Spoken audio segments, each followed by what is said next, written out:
But I think the development of full artificial intelligence will spell the end of the human race. It's a flying object and we don't know what it is. I would hope somebody is checking it out. With the rocket or whatever, but incredibly fast, opposite direction. It was too fast to be an airplane. I'm glad the Pentagon is looking at this, because if it poses a threat, I want them on top of it. Well, the craft generates its own gravitational field. You said there's lights in the sky? The internet has become the command center for criminals and terrorists. 911, what's your emergency? I need help, please, please help! Aliens won't let it happen. You know, that's what we're instructed to say. Roswell, Area 51. Alien kept deep under the ground. 1, 0, 1, 1, 1, 0.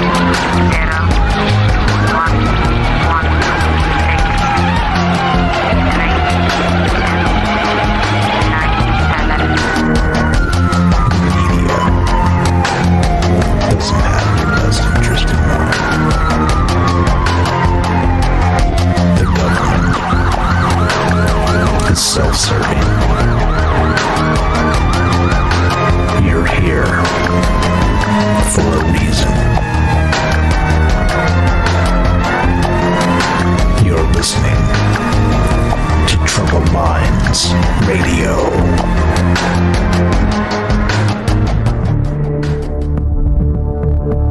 Broadcasting live from a secret bunker just off the extraterrestrial highway. Somewhere in the desert sands outside of Las Vegas. From somewhere in space-time, loosely labeled Generation X on planet Earth.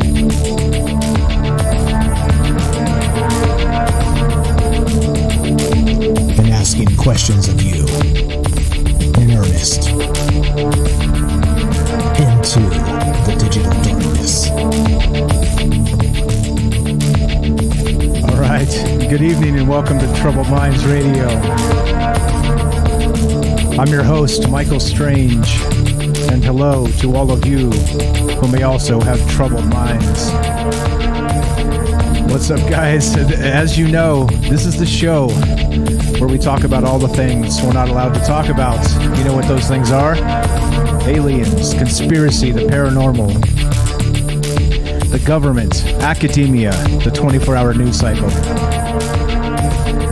propaganda, and the general feeling that we live in the upside down. This show is live. If you want to be part of the show tonight, we are taking your phone calls on this unprecedented day.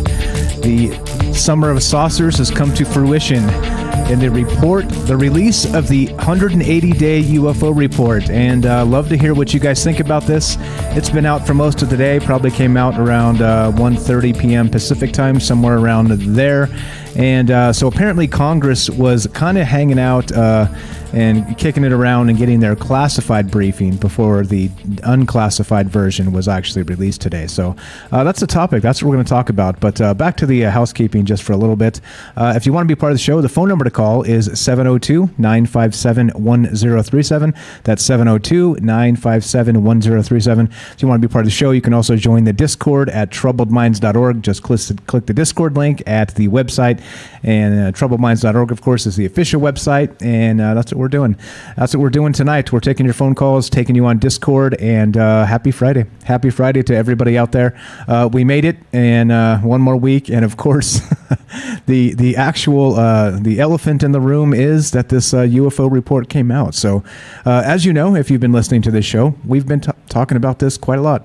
And there was some speculation early on in the month of June, maybe the first week of June, where they decided, some of the experts per se, that this report was not going to be released. It was going to be late. It was going to have problems. It was going to be this. It was going to be that. All kinds of issues, right? It's all kinds of rumors. As always, with anything that is large and interesting, and through the government. It's always chock full of rumors prior to the release and all the rest of this stuff. We all had our speculations on this. We had hot takes from many people in the chat here, hot takes from many of you that have called in and told us about this. What you thought was going to happen. And, not to drop any spoilers, let's just say the aliens aren't here. Let's just go with that for now. But I think that it's a little more complicated than that as this report rolls out, and we'll get into the report. I've got the links and stuff, and you guys can actually, as I always encourage you, I'll have the sources. I have the receipts here. I'm not making this stuff up. If it's a tabloid or it's a mythology or something, you'll forgive me, because that's kind of the stuff we talk about on this show. But tonight we have actual government documents, actual releases from the Department of Defense, and this is so good on them, at least to this point, that they made. They kept their promise, let's say, because the end of December was the COVID relief bill back in the Trump administration. They snuck this into that bill as part of a disclosure movement, part of a concern for possibly a threat to national security, and that this, as Lou Elizondo, Chris Mellon, and these folks have been saying, is that if it is or isn't a threat is kind of irrelevant, only that we should take it seriously so we could ascertain whether that was true or not. And that was a paraphrase of basically their thoughts of the past several months here. But that's kind of what they've been saying, is that if people don't take it seriously, how on earth are we going to decide if this is a threat or if it's not? And I think there's some merit to that argument. So if I don't know, everybody's got their own ideas of what these actual aliens are, or UFOs, or whatever you want to call it. Remember though, they changed the term from UFO, unidentified flying object, to UAP, which is unidentified aerial phenomena, which again kind of points to a lot of different things, in my opinion. I've talked about this in the past. I did that whole drawn out couple episodes on Project Nemesis and on the Project Palladium, which was the radar spoofing of Soviet and Cuban jets, thinking they, back in the 60s, that they actually fooled them into believing they saw UFOs. So, I mean, there's a lot to this, right? There's a lot of intrigue and a lot of gamesmanship between superpowers here. Okay, so it's not just the question of, are these, whatever these lights in the sky, are they ET or are they something else? It's there's a lot more actual political drama kind of behind this, and it is kind of based on what you would say national security. Really, I mean, like, think about it. Just think about it. If you actually start with well, I don't know, like we don't know what these things are. And, people have suggested they're Chinese technology or Russian technology, which seems to me unlikely as hell, because we're seeing them all over our damn airspace, right? Like all hanging out next to our military installations, all these things, which we'll get to. That's actually in the report specifically, why they think they see them in these particular areas of, maybe military installations. And also, by the way, remember the old UFO trope of the UFOs show up and are trying to, shut down nuclear facilities, and they spot them around nuclear facilities and things like this. So there's a lot here going on with this, and that's what we're talking about tonight. So again, like I said, we are not on Fringe tonight. We're just kind of hanging out, doing our thing we used to. So consider all of this the third hour, and we'll go maybe a couple hours tonight and see what it takes to get through this. But I've got the document. I've got everything. I've got additional documents that is not going to get any press because people aren't. Again, it seems strange to me that I'm out there pulling out stuff and saying, "Look, guys, we need to consider this. We need to consider that." All these things that the mainstream is not going to touch, which is weird to me because this is a super highly anticipated thing. So I don't know. So anyway, we'll get to that in just a sec. But we are taking your phone calls tonight. The Discord is open. Phone lines are open if you want to be part of the show. If I did link it in the Discord several hours ago, so if you got a chance to read through some of it and want to talk about this, like I said, it's more important to hear your takes than it is to hear mine. You already know what I think for the most part. And so here we go. Phone number's up again, 702-957-1037. Join the Discord at troubledminds.org. You can also find the actual phone number on the website as well. All right. So with that said, what we're going to do too is we're going to kind of schedule it like the radio show, just so it's easier for ad insertion after the fact when it goes up to the podcast podcast feed. So at the bottom of the hour, we'll take like a quick couple-minute break, and then I'll say hi to the chat and do the rest of that. Like normally, it just won't be the full 5-minute break. It'll be like a couple, 3 minutes, and then we'll go back into the show and do it that way. So just to let you know what the format's going to be, we'll have a break top and bottom of the hour for a couple hours, and then see where we end up. But okay, so let's do it. Let's do let's see. All right, so the report. Let's get to the report. Let's just get to this because there's a lot here. So we may as well start with this and get to trucking because there's a ton of information here. And let's begin. Let us begin, shall we? So I blew it up super big so you guys could see it, and you could probably, hopefully, read it right there on the screen. Hopefully, as I'm going through this. So here you go. I'm linking it in the chat, and then don't worry, I'll come say hi to you guys in the chat. I'm not forgetting about you. I know there's a lot of people out there listening and hanging out and interested in this stuff, so I will come say hi in shortly. So here we go.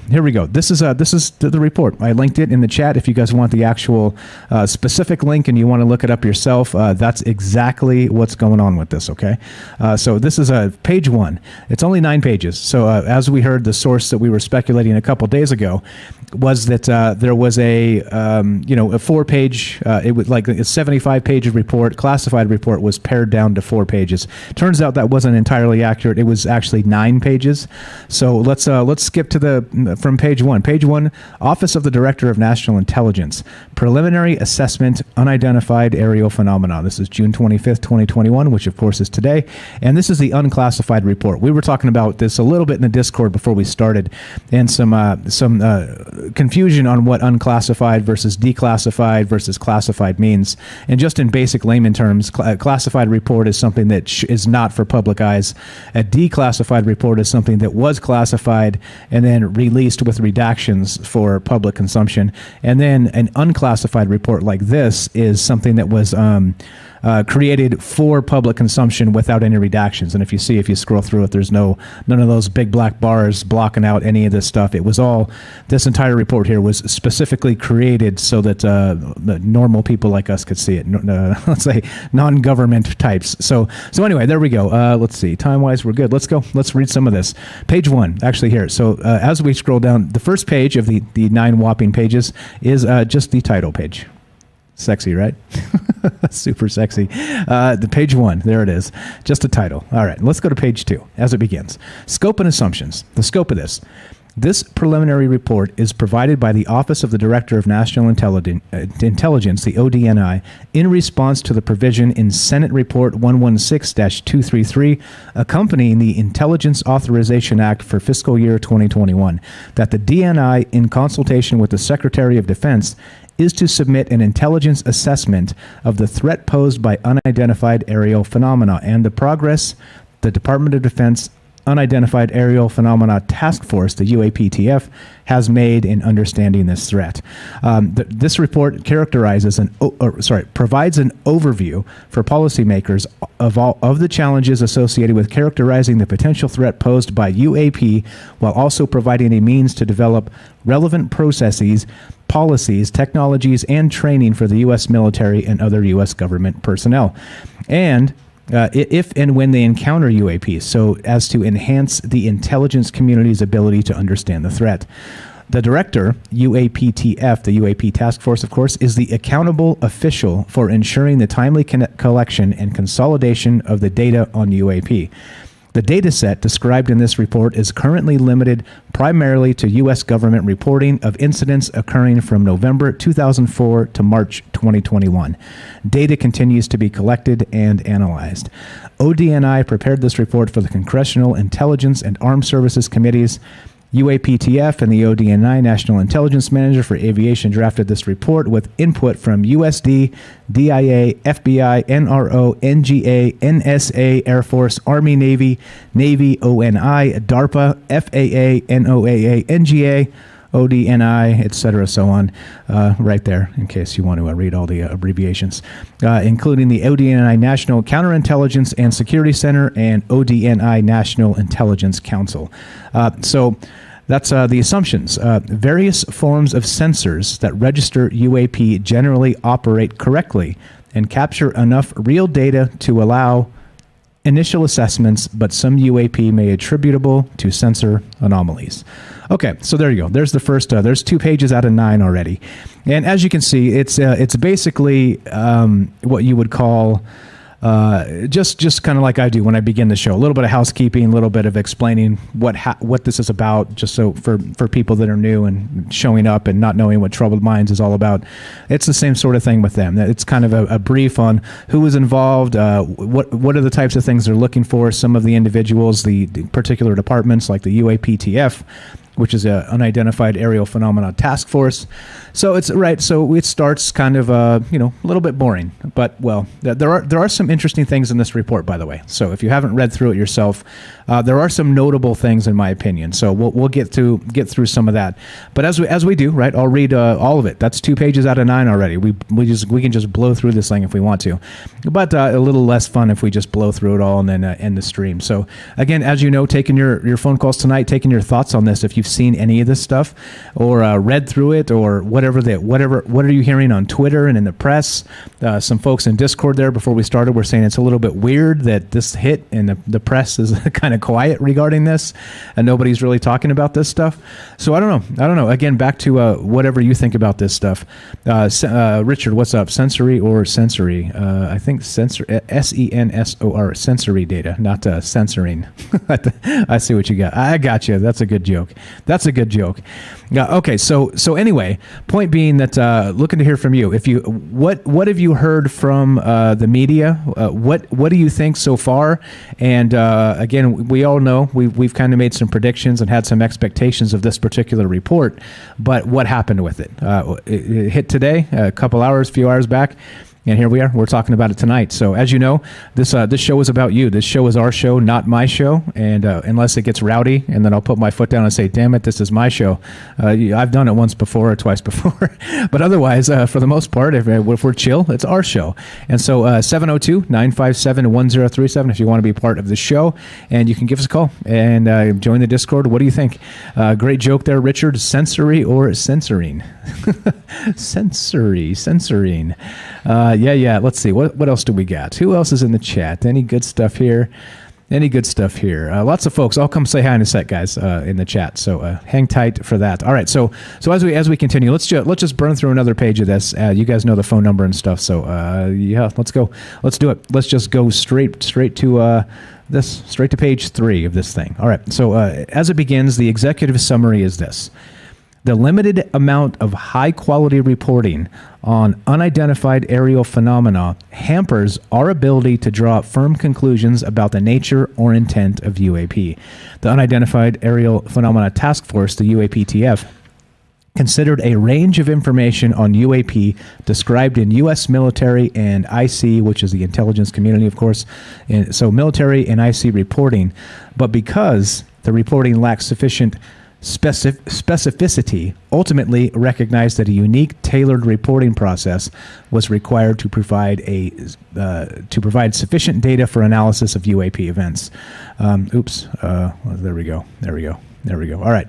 So as a result, the UAPTF concentrated its review on reports that occurred between 2004 and 2021, the majority of which are a result of this new tailored process to better capture UAP events through formalized reporting. Most of the UAP reported probably do represent physical objects, given that a majority of UAP were registered across multiple sensors to include radar, infrared, electro-optical, weapon seekers, and visual observation. In a limited number of incidents, UAP reportedly appeared to exhibit unusual flight characteristics. These observations could be the result of sensor errors, spoofing, there's that word, or observer misperception and require additional rigorous analysis. There are probably multiple types of UAP requiring different explanations based on the range of appearances and behaviors described in the available reporting. Our analysis of the data supports the construct that if and when individual UAP incidents are resolved, they will fall into one of 5 potential explanatory categories. Now, this is where it gets good. These are the 5 categories: airborne clutter, natural atmospheric phenomena, U.S. government or industry developmental programs, foreign adversary systems, and a catch-all other. bin or classification. So UAP clearly pose a safety of flight issue and may pose a challenge to U.S. national security. Safety concerns primarily center on aviators contending with an increasingly cluttered air domain. UAP would also represent a national security challenge if they are foreign adversary collection platforms or provide evidence a potential adversary has developed either a breakthrough or disruptive technology. And so consistent consolidation of reports from across the federal government, standardized reporting, increased collection and analysis, and a streamlined process for screening all such reports against a broad range of relevant USG data will allow for a more sophisticated analysis of UAP that is likely to deepen our understanding. Some of these steps are resource intensive and would require additional investment. There you go. There's a third of it, guys. There's 3 pages out of the 9 pages, right? So far so good, right? Is everybody impressed with some pretty fancy technical jargon? Notably, air clutter. there's a new. So instead of temperature inversions and swamp gas, we have a new category of things to explain away UFOs, and specifically that is this. Where is it? I love this. This is amazing. Airborne clutter. Airborne clutter, yeah. Natural atmospheric phenomena, industry developmental programs, foreign adversary systems, and a catch-all other bin, right? So you would figure if it was other, it would be aliens? Or is it not aliens? Are we here? Are we there yet? No, we're not there yet. Now, buckle up. Hold on. We're not there yet. All right. So in any case, that's where we start. But I do enjoy that they added airborne clutter to the to explaining away some of these things as I don't. My first thought when I read that was, wait a minute. So now we have garbage flying around? Like, what's going on here, right? It seems like one of those terms you kind of make up to really write something off as, well, a seagull, like Mick West might say, right? Things like this. So I don't know what to tell you regarding that, but that's what we're talking about here. And yeah, so there's been a lot of theories. The Department of Defense is seeking more money for Space Force, and so this is a concoction to say, well, there's some anomalous things out there, and anyway, like we've heard all the theories and all this stuff, but I don't know what to think about this other than what's up, Todd? Todd says there's a bunch of bullshit. Yeah, well, what's up, guys? I'll say hi to chat in just a sec. So actually, let's take a quick break, and I'll come be social and say hi to chat. So as we're doing that, let's play a little bit of bumper music, and we will be right back. You're listening to Troubled Minds. This is Michael Strange. If you want to be part of the show tonight, 702-957-1037. That's 702-957-1037. Don't go anywhere. We'll be right back.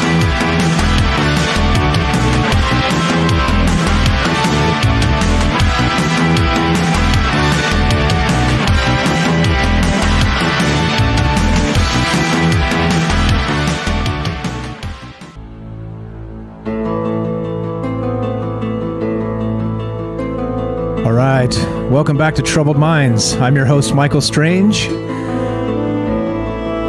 and we're streaming live on Facebook, YouTube, and D-Live. If you want to be part of the show tonight, the number to call is 702-957-1037. That's 702-957-1037, and you can be part of the show. We're talking about this breaking news special Friday stream that we usually don't do here. We usually take Fridays off except for the news show, but I think it's important that this is really sort of a groundbreaking moment in ufology, and we're going to look at this whole report. So we've looked at a third of it. Again, 9 whopping pages. The first page was a literal nothing burger, just a title, but there's more. There's some information in there. They're talking about airborne clutter.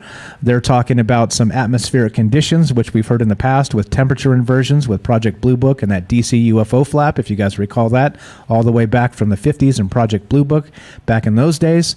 So I mean, there's some definite similar types of language being used in this report so far, and I'm not exactly sure with this airborne clutter and all the rest of this is. So what's up, guys? Who's Duncan? I see you there. What's up, guys? Thanks for showing up. Thanks for hanging out with us. All right, so we are taking your phone calls. What do you think about this so far? And if you want to be part of the show, give us a call at 702-957-1037. Click the Discord link at troubledminds.org, and you can be part of the show that way. And yeah, that's what we're doing. So let's get back to it. Let's get back to the report. So I've got some other news reports that are basically kind of in the periphery of this conversation. Some people have like me, kind of raced to the gate here to try and get the information out before the mainstream media takes hold of it. So we'll look at some of that as well. This isn't just going to be the report. There's some other sources that I've pulled tonight. So in any case, let's get back to the report. Like I said, this is Troubled Minds. I'm Michael Strange, and we're talking about UFOs again, and not just UFOs, but UFOs. Basically, as the Night Stalker says, the summer of saucers is now, and as of today, this would be the I guess UFO solstice, I guess you might call it. Midsummer's UFO day, let's call it that, something to that effect. But anyway, let's get back to this report. So that's the executive summary, and this seems more in line with something you would expect from Mick West or Jason Colavito or these skeptics, these skeptical folks that don't believe there's anything to do with extraterrestrials whatsoever, and try and find some sort of prosaic instances or explanations for these. So I don't know. Let's get back to it and let's keep on trucking here. Let's go to back to the report. So we did page 3 here, which again the highlight of that for me is the airborne clutter, natural atmospheric phenomena, United States government or industry developmental programs, foreign adversary systems, and a catch-all other bin. So those are the 5 categories. Right there, I can't highlight it because there I can. There we go. So those are the 5 catch-all categories that they're talking about on how they explain these things. So if that's the case, well, that's the case. That's what we're rolling with, and we're gonna continue considering all the things. But here we go. Let's go to page 4, shall we? So this continues. Available reporting largely inconclusive. Limited data leaves most UAP unexplained. So they say limited data and inconsistency in reporting are key challenges to evaluating UAP. No standardized reporting mechanism existed until the Navy established one in March of 2019. The Air Force subsequently adopted that mechanism in November 2020, but it remains limited to USG reporting. That would be U.S. government, of course. The UAPTF regularly heard anecdotally during its research about other observations that occurred, but which were never captured in formal or informal reporting by those observers. After carefully considering this information, the UAP task force focused on reports that involved UAP largely witnessed firsthand by military aviators and that were collected from systems we considered to be reliable. These reports described incidents that occurred between 2004 and 2021, with the majority coming in the last 2 years as the new reporting mechanism became better known to the military aviation community. We were able to identify one reported UAP with high confidence. In that case, there we go. We were able to identify one reported UAP with high confidence. Just one. Really? So what happened to Ryan Graves? And he was talking about he saw UFOs every day for like 2 years in the Atlantic. A little bit weird, right? A little bit weird. So we were able to identify one reported UAP with high confidence. Identify. Okay, all right, fine. In that case, we identified the object as a large deflating balloon. Okay, the others remained unexplained. Okay, I see. So they identified one, the others remained unexplained. Now here's a list of the things over those couple years. 144 reports originated from USG sources, U.S. government sources. Of these, 80 reports involved observation with multiple sensors.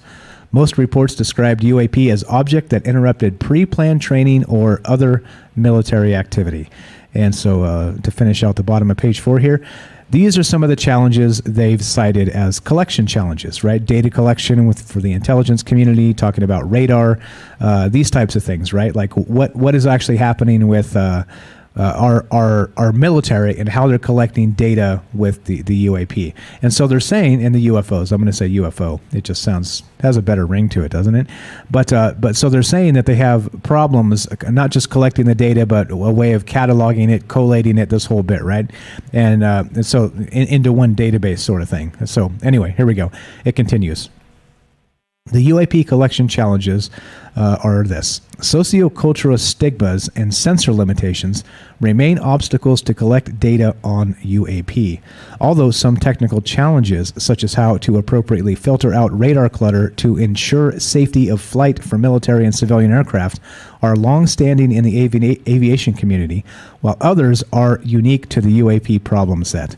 Bullet point 1, narratives from aviators in the operational community and analysts from the military and intelligence community describe disparagement associated with observing UAP, reporting it, or attempting to discuss it with colleagues. Although the effects of these stigmas have lessened as senior members of the scientific, policy, military, and intelligence communities engage on the topic seriously in public, reputational risk may keep many observers silent, complicating scientific pursuit of the topic. The sensors mounted on U.S. military platforms are typically designed to fulfill specific missions. As a result, those sensors are not generally suited for identifying UAP. And third bullet point, sensor vantage points and the numbers of sensors concurrently observing an object play substantial roles in distinguishing UAP from known objects and determining whether a UAP demonstrates breakthrough aerospace capabilities. Optical sensors have the benefit of providing some insight into relative size, shape, and structure. Radio frequency sensors provide more accurate velocity and range information. And that's page 4. And there you go. Just like that, we're almost halfway through this sucker. And so this was disclosure, right? This is the summer of saucers. This is the big report everybody's been waiting for. So what are your thoughts so far? Are you excited? Are you concerned? Are you confused? I'm a little of all three, but I think that so again, right? There. Notice how the language is first. It's very specific to a data collection, and of course there's lots of ways. Again, with infrared data, like we've seen on the FLIR cameras on the gun camera footage, right? Which is basically where those 3 Tic Tac videos came from. Radar data, which, as far as I'm aware, we have not seen yet. So they have an entirely different setup for kind of considering what these things are with the radar data itself. So that in particular would be interesting because there's a lot of professionals out there that work with radar that are not military that might be able to comment on some of these things. But if we don't see the data in a public unclassified setting, how the hell are we supposed to know? So again, a lot here. There's a lot going on with this, and I don't know. Like I said, what are your thoughts? Are you worried about this, or yeah? It's all good. It's all good. Yeah, no biggie. That's okay. We've had trolls before. We'll have trolls again. I ain't tripping. All right. So what are your thoughts on this? Is this something, again, right? So far, we're almost halfway through this, and that's that. It's pretty bland, I think, in my opinion, and introducing a new a new way to kind of rule out things by calling them I don't know, aerial clutter of sorts is a little bit disappointing, but I think they're going to classify that as seagulls and that deflated balloon and some of this other stuff. But anyway, okay. So let's see, what else do we got? Just looking at the chat, hanging out. All right, so what are your thoughts on this? Again, I'm going to put the phone number up, 702-957-1037. That's 702-957-1037. If you want to be part of the show, give us a call, and we'll put you on. Again, no radio, so no need to worry about dropping F-bombs or the other thing. If you want to be the first F-bomb tonight, you're welcome to. It ain't no thing. Nobody's worried about it. Okay, yeah, that's the deal. We're going to continue reading this. We're about halfway through this report almost, and I need a sip of beer. But that's what's going on. Phone number's up, and I'm going to play just a little bit of music here. Actually, Beechwood's calling. Beechwood's going to give me a break, and then we'll do that. We'll continue with this stuff. I got my little dog over here crying. Hold on one sec. I'm going to go sticker with something sharp. Be right back. I'm just kidding. I would never do that. Okay, let's go to, got a couple good comments here. Night Stalker says, Raytheon made the radar, so it must fall under private corporation stuff and not included in this. And I think that's a good point, too. There's probably a lot of this that will be dodged by the FOIA process when people start filing these FOIAs, because that's what they're going to do, right? That's really what's going to happen here. Is John Greenwald Jr. He just posted not too long ago on Twitter that the FOIA offices, different Department of Defense spots are going to not be happy with him because he's going to FOIA the shit out of him come Monday. He didn't say that; those are my words. But basically, he's going to take this to the next step. And so the good part about all this is that every specific instance now, so just to be in particular, they mentioned that they identified one of these UAPs as a balloon, right? As a deflated balloon, which of course would fall under aerial clutter, I assume. But so if now they've cited this in a government report, now FOIAs can be placed about that exact incident because they've acknowledged it as a thing. You understand? So now, even though they're not giving up a lot of data, a lot of information here, these are the types of things that like the good FOIA folks will go after hard. So the Department of the Navy, the DOD, the Pentagon, they're going to go after whatever departments they can to try and get information regarding these specific instances they're talking about. So that's the deal. That's what's going on. So they're going to continue doing that. And John Greenwald Jr., like I always say, he's doing God's work out there. So I think it's important that's what we do. All right. So we got Beechwood from Massachusetts. Let's do that. And thanks for calling, my man. Well, welcome to the show. And what's on your mind tonight? Hey, what's up, man? Nothing much. I'm just, I skimmed through that report, like, real quick. More listening to it now, tonight on the show to, like, really get, some of the finer details that aren't even there in the report. But, I love how the first page is basically nothing. But on the positive side of this, I look at it is, like people that are into this show, this type of thing, on your show, like we predicted this.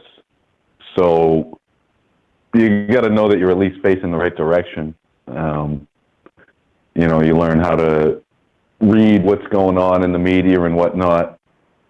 One thing that I did notice is I talked to my aunt today and my mother, and they're older, and like, I don't know, they were talking something about 2020. There's going to be that Maxwell lady, the Epstein thing.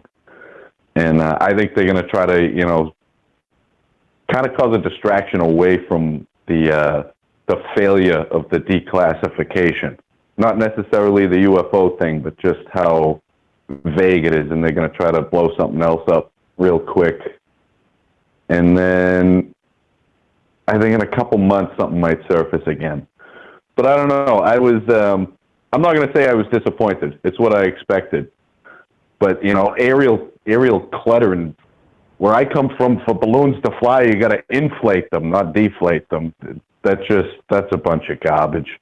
And there's too many sightings and people acknowledge it for them to say that they're not there. Like, they're there. You have everyday people believe they're there, they say they're there, they see them. So, I don't know. I'm more kind of just tuning into the show, looking forward to hearing the rest of it.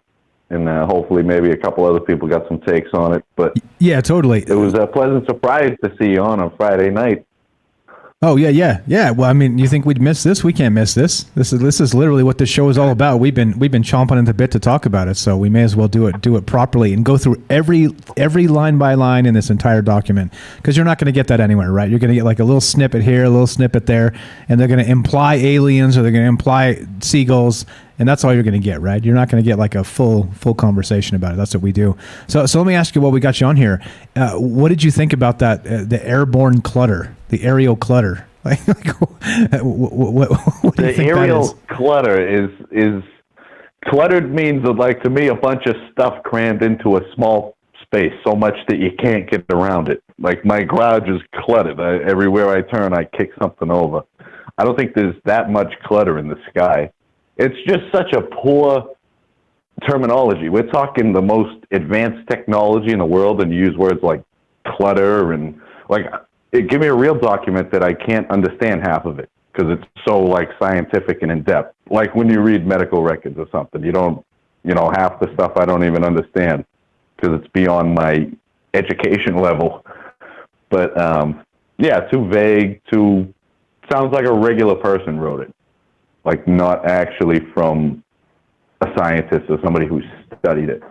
When they take notes, they're like painstakingly in depth with detail when you take scientific observations, and none of that's in there. So yeah, it doesn't seem like it, does it? Kind of. No, not really. Little vague, but hey, it's kind of what we expected. At least they put it out. Yeah, at least they were on time, which is definitely not the way the government rolls. And at least they, came through with a actual declassified version of this, unclassified. I'm sorry. Different words mean different things. But yeah, I mean, we're here talking about it. I didn't expect it. I mean, based on the press this week, based on the whispers, they said this week. So it's like, okay, fine. Maybe we can expect it. And sure enough, they came through. And it is Friday. It is dumping day. It is kind of about when we thought it would happen if it did. And so, we'll see. And so this isn't the end of it, of course, right? Like I said, the FOIA guys are going to go nuts on this. The press is going to have a field day, but what are they going to do? So what's your prediction on the press? Do you think they're going to try and sweep it under the rug and just, kind of downplay it? Or do you think they're going to go insane like UFO nuts on Monday, like they did with that 60 Minutes report? I think they're going to try to sweep it myself.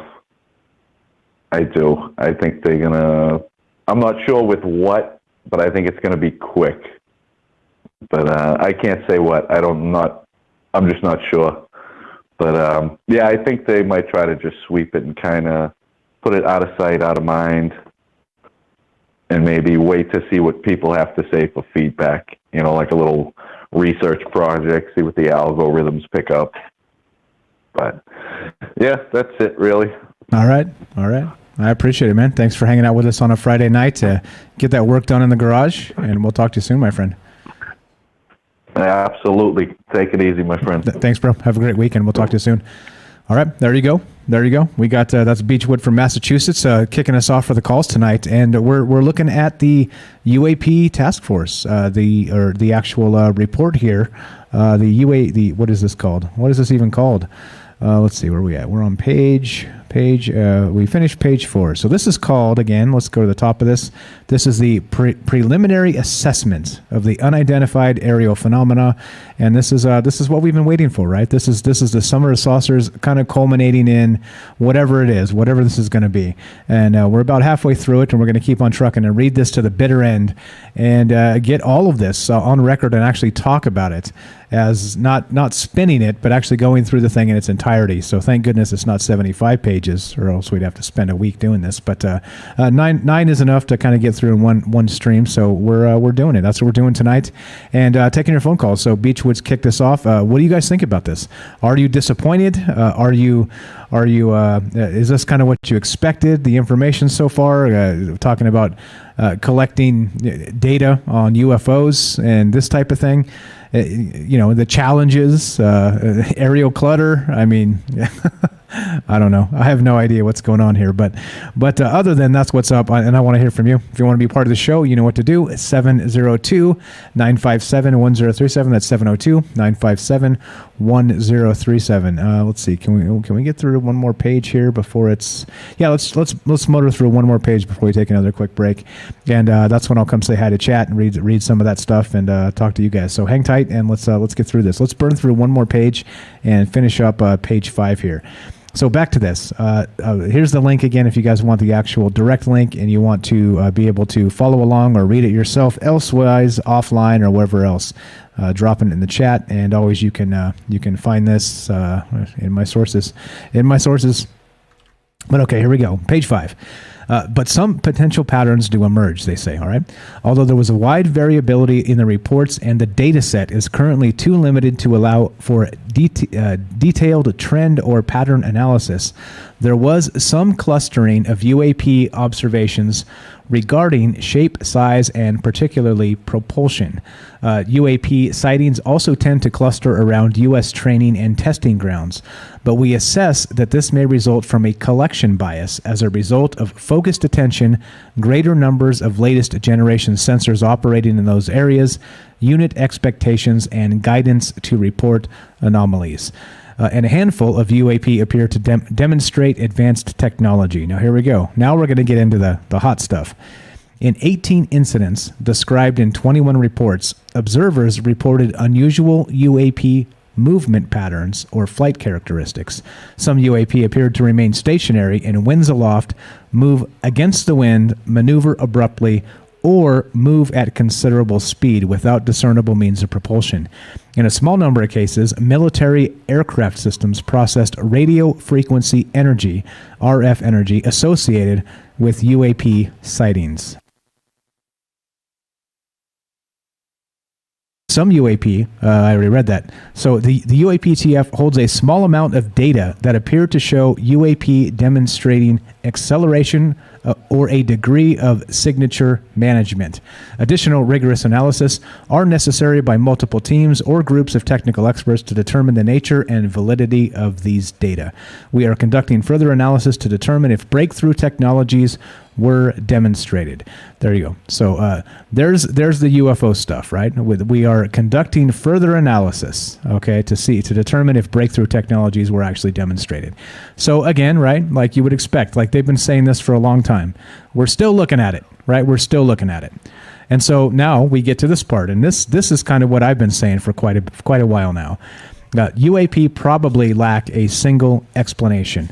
Hold on one sec. I'm going to get my dog out of here. She's freaking out, as you can hear. One sec. I'll be right back.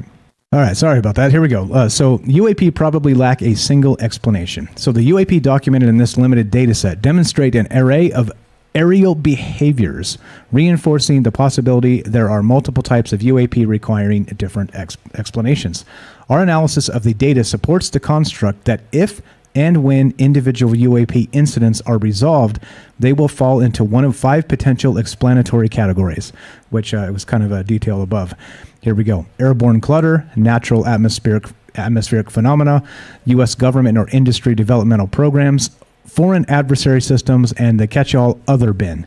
With the exception of one instance where we determined with high confidence that the reported UAP was airborne clutter, specifically a deflating balloon, we currently lack sufficient information in our data set to attribute incidents to specific explanations. And then here's the brief of what these things are. So I'll read these, and then we'll take a quick break and come say hi to chat. So here we go. Airborne clutter is defined as this. These objects include birds, balloons, recreational unmanned aerial vehicles, or airborne debris like plastic bags that muddle a scene and affect an operator's ability to identify true targets such as enemy aircraft. Weird.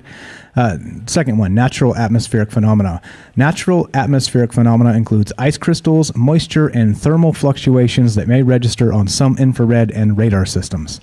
Number 3, USG or industry developmental programs. Some UAP observations could be attributable to developments and classified programs by U.S. entities. We were unable to confirm, however, that these systems accounted for any of the UAP reports we collected. So they say it isn't. Well, again, in this report. Number 4, foreign adversary systems. Some UAP may be technologies deployed by China, Russia, another nation, or a non-governmental entity. There's your breakaway civilization, eh? And number 5 would be other, the catch-all bin here. Although most of the UAP described in our dataset probably remain unidentified due to limited data or challenges to collection, processing, or analysis, we may require additional scientific knowledge to successfully collect on, analyze, and characterize some of them. We would group such objects in this category pending scientific advances that allow us to better understand them. The UAP task force intends to focus additional analysis on the smaller number of cases where a UAP appeared to display unusual flight characteristics or signature management. There it is. There it is. All right. So we're going to take a quick break. So this is Troubled Minds. I'm Michael Strange, and we're going over this unidentified aerial phenomenon report, the UFO report, the 6-month UFO report that we've been waiting for. We've been waiting all year for this, and here it is. And so kind of reading through some of this, it seems like there's a lot of repeating itself. You know, we read the summary, and now it kind of goes into detail of all that stuff. But the executive summary is it. That was it, right? So I don't know. This is a little bit strange to me that we waited so long for kind of a unfortunately disappointing report. No, the aliens are not here. The government's not even willing to touch that, it seems. And there you go. That's kind of what we expected from the government a little bit, right? So that's what we're doing tonight. So we're kind of going through this report. We're taking your phone calls if you want to be part of the show. Give us a call at 702-957-1037. That's 702-957-1037, and we will be right back. This is Troubled Minds. I'm Michael Strange, and we're talking about the UFO report. So don't go anywhere, and more after the break.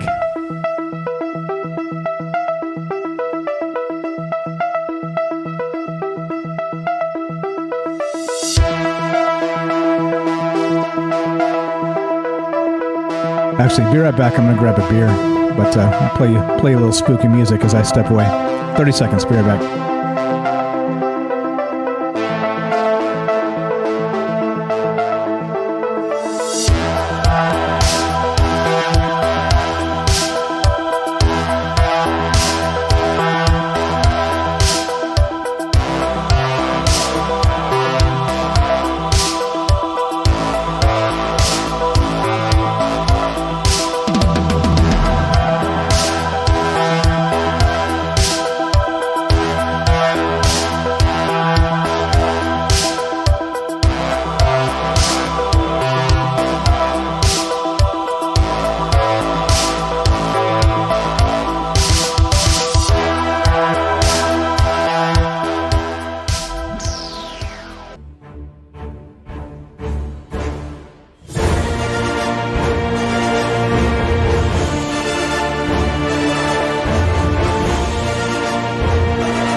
Welcome back to Troubled Minds. I'm your host, Michael Strange, and we're taking your phone calls tonight.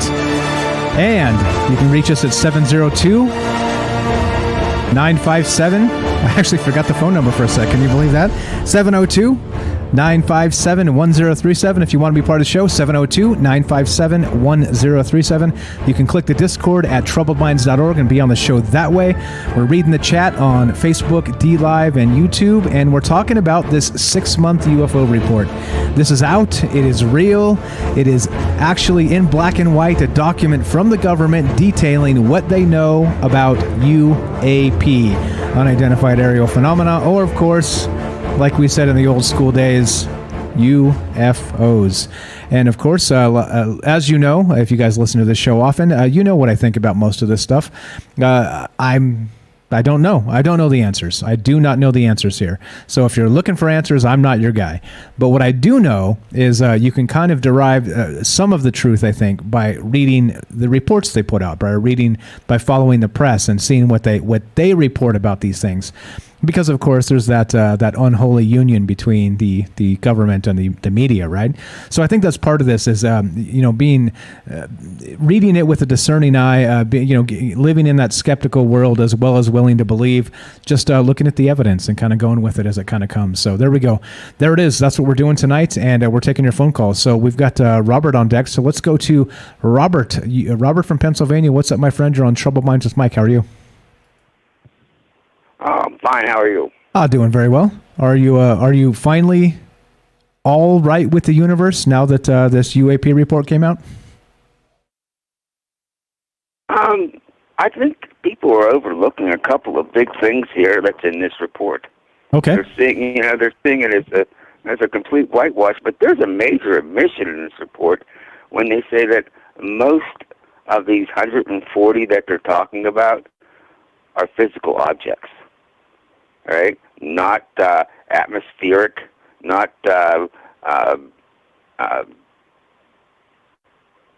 ball lightning, not marsh gas. They're admitting that virtually all of these are physical objects. That's a big admission. That's something that they never really ever said anything like that before that I'm aware of. For a government agency doing that. Also, they cover all bases in that list of five that they, let's see, the list of five, let me got it here. I got you, buddy. Airborne clutter, natural atmospheric phenomena, USG or industry development. Yeah, I've got it right here. Okay, go ahead. Okay, airborne clutter, like you said, that's the balloon, deflating balloon. That's one item out of 140, right? Then they say natural atmospheric phenomena. Well, you could discount that because they said outside of that balloon, all the rest of them were physical objects. So that eliminates natural atmospheric phenomena, right? And then they say U.S. government and U.S. military, industry, developmental programs, and foreign adversaries. They're covering all bases with the five and covering their ass. And because the most important part is in a catch-all other bin, right? Whoever they're avoiding telling a lie by covering these five, but not saying with certainty that it's any of them. So they're covering their butt in case, and this isn't the only report. I believe there was 9 other pages to the report that was not made public that went to the committee as classified for them to look at. Are you aware of that? Yeah, so that is correct. They actually had so before they released it today, there was a briefing to the members of Congress that were supposed to see this. I think it was the defense, what was the committee? A particular committee anyway. So they were briefed on the full classified version of this. And there were, I'm not sure how many more pages. I know it was several more than at least than what we got here. So there were specifics, of course, radar data collection type information that they wouldn't tell us, of course, sources and methods, right? So they were briefed on that before this came out, and that's what we were waiting for. So once they delivered the report this morning, Congress got it, they were briefing them, and once they were satisfied with their briefing, then they authorized the release of this. That's why it kind of came in the early afternoon instead of first thing in the morning. But yeah, you're totally right on that. And as far as the fellow that does all the FOIA requests, all right, you mentioned that airborne clutter gives them an avenue to do a FOIA, but also the fact that they said most of these, and that would have to be, if there's 140, that'd be 139, are physical objects. So he could FOIA 139. Which physical objects are you talking about here? Yeah, no. So you're correct. You're correct in that they're kind of acknowledging some things that they've been hesitant to do in the past. The government here, right? So I'm with you on that. Except here's the thing I don't like regarding this is that they've also used it as an opportunity to sort of reset the clock. So they're ignoring all the Project Blue Book stuff, all the stuff that goes way back. I mean, this is not a new thing, but they're literally just saying, oh, by the way, this is from, whatever those dates are, those recent 10 years or whatever. So it's like, it is kind of a reset to kind of kick the can down the road a little bit because they're not acknowledging a UFO ever showed up in the 80s, right? Like they're not saying anything about that. Yeah, well, it depends on what their mandate was under the order. To produce that, I'm not familiar with the wording of that. If they were just required in the last 20 years, I don't know what the requirement was for them. Were they supposed to give a total history? No, not at all. But you see what I'm saying, though. So the requirement was they were supposed to tell us what they knew about the UAP phenomena, right? That's what we were supposed to know. And so, but you notice, like I said, I know brevity of time they only had 6 months and all the rest of this, so they couldn't really give us everything since Roswell. But I'm saying once you it's like anything else, right? It's like if you can pick the start date and the end date of the data that you're presenting, you basically get to paint the narrative in a very specific way by picking those dates. You see what I'm saying? It's like a cherry pick sort of situation. And the reason they can get away with that, is because they're only been told to to provide a report of what they know in an investigation of UAPs. Prior to that, it was UFOs. Right, exactly. So you're right. Maybe they closed the book on UFOs. That's how government agencies work. Yeah. They'll look at the wording and say, well, they're just wanting UAPs, and we didn't start UAPs until 2004, let's say. All right, so we'll just give them what we know from 2004 up, because before that they were UFOs. Yeah, that makes sense. Like, so we're talking about UAPs. So since we changed the verbiage, then we'll go with just UAPs. But I understand. Right. They'll only go by what is what the wording mandates them to go by. And if they can read that and find a way to duck this or duck that, because of if the committee would have required a history of UFOs and UAPs and whatever, then they would have been kind of boxed in and had to do that. But they allowed them an open door with the UAPs.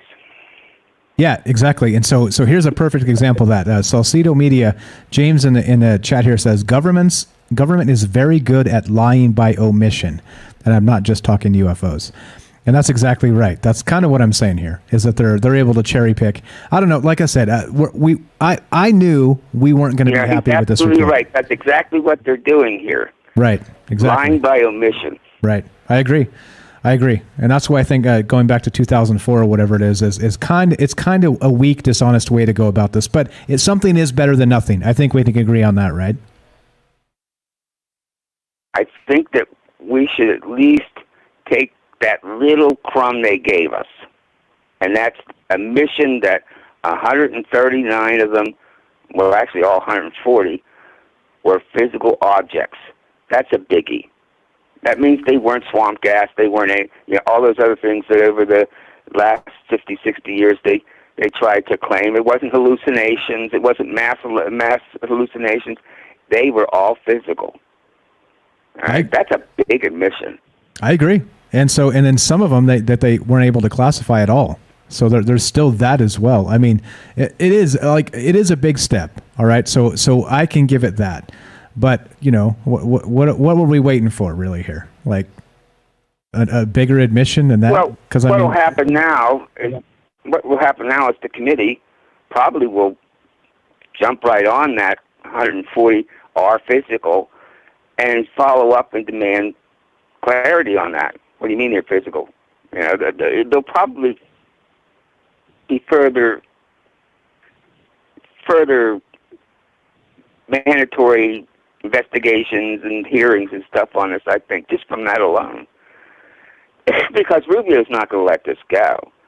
There's, I think for one thing, he's probably doing this as trying to aid the military-industrial complex into gearing up more funding in case it's China or it's Russia, which they put in here, and they know better.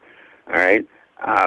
But he's not going to let that go. He's going to want to know, well, if these are physical things, if you determine that they're physical things, you have to do better than that.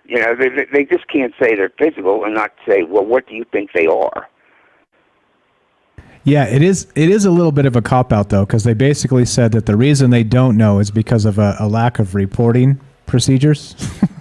And, right? Yeah, the lack of their own reporting procedures, because they didn't want to hear it. Exactly. But what they would do is they would go on board the ship and confiscate the radar tapes and everything out, take it away with them, and that's the last you hear about it. Rubio, I think, is going to dig a little deeper. I think he's going to dig a little deeper into this. He's going to not settle for, although unless those other 9 pages that we don't get to see addresses that. And I think that, for that to be a classified area, it probably does.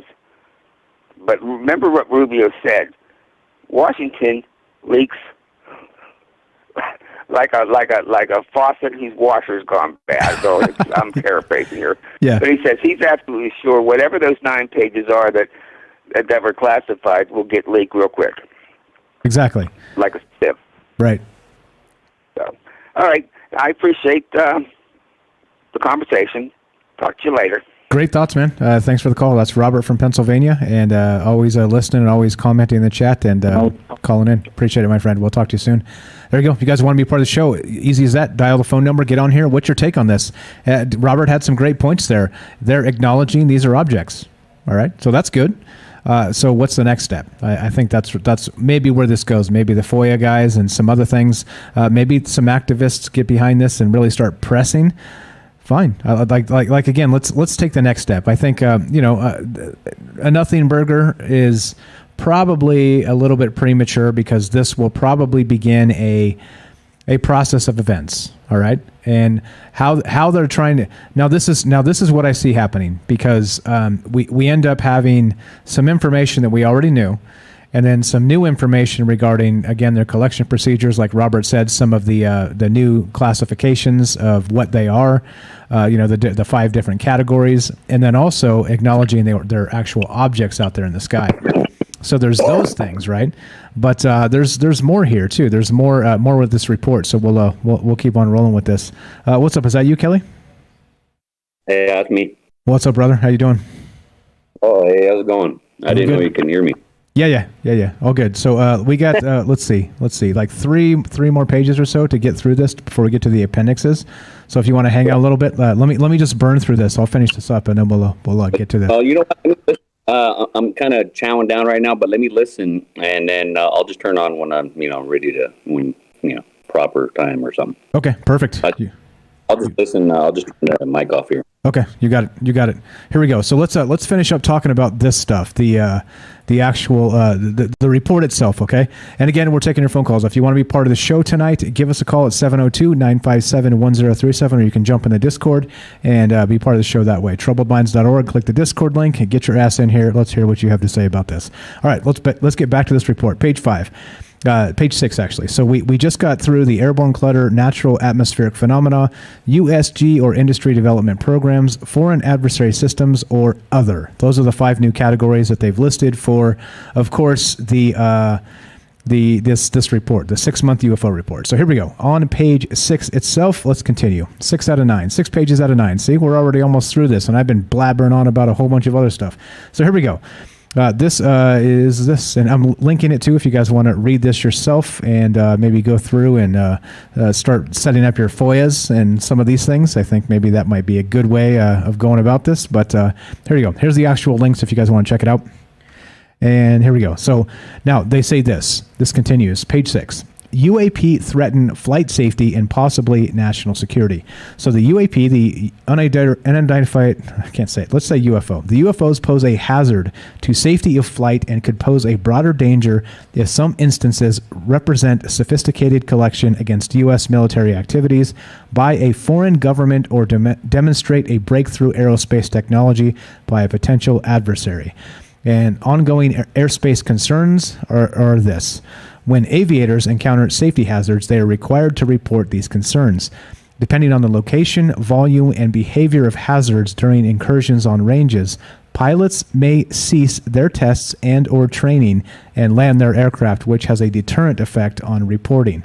Now, the UAPTF, the task force, has 11 reports of documented instances in which pilots reported near misses with a UAP or UFO. 11 documented instances. All right. So that's interesting. That's notable. And that's probably FOIA. You can hit that with the FOIA, right? So this has been in a report. What are those 11 documented instances, right? These are the types of things, like, I'm not a FOIA expert, but I would imagine these are the types of things you could go after because they've now stated specifically something about, these instances. Now you can actually say, okay, now referencing those instances, give me all the documents you can send to me through FOIA, right? So anyway, just an example as it continues here. Potential national security challenges. We currently lack data to indicate any UAP are part of a foreign collection program or indicative of a major technological advancement by a potential adversary.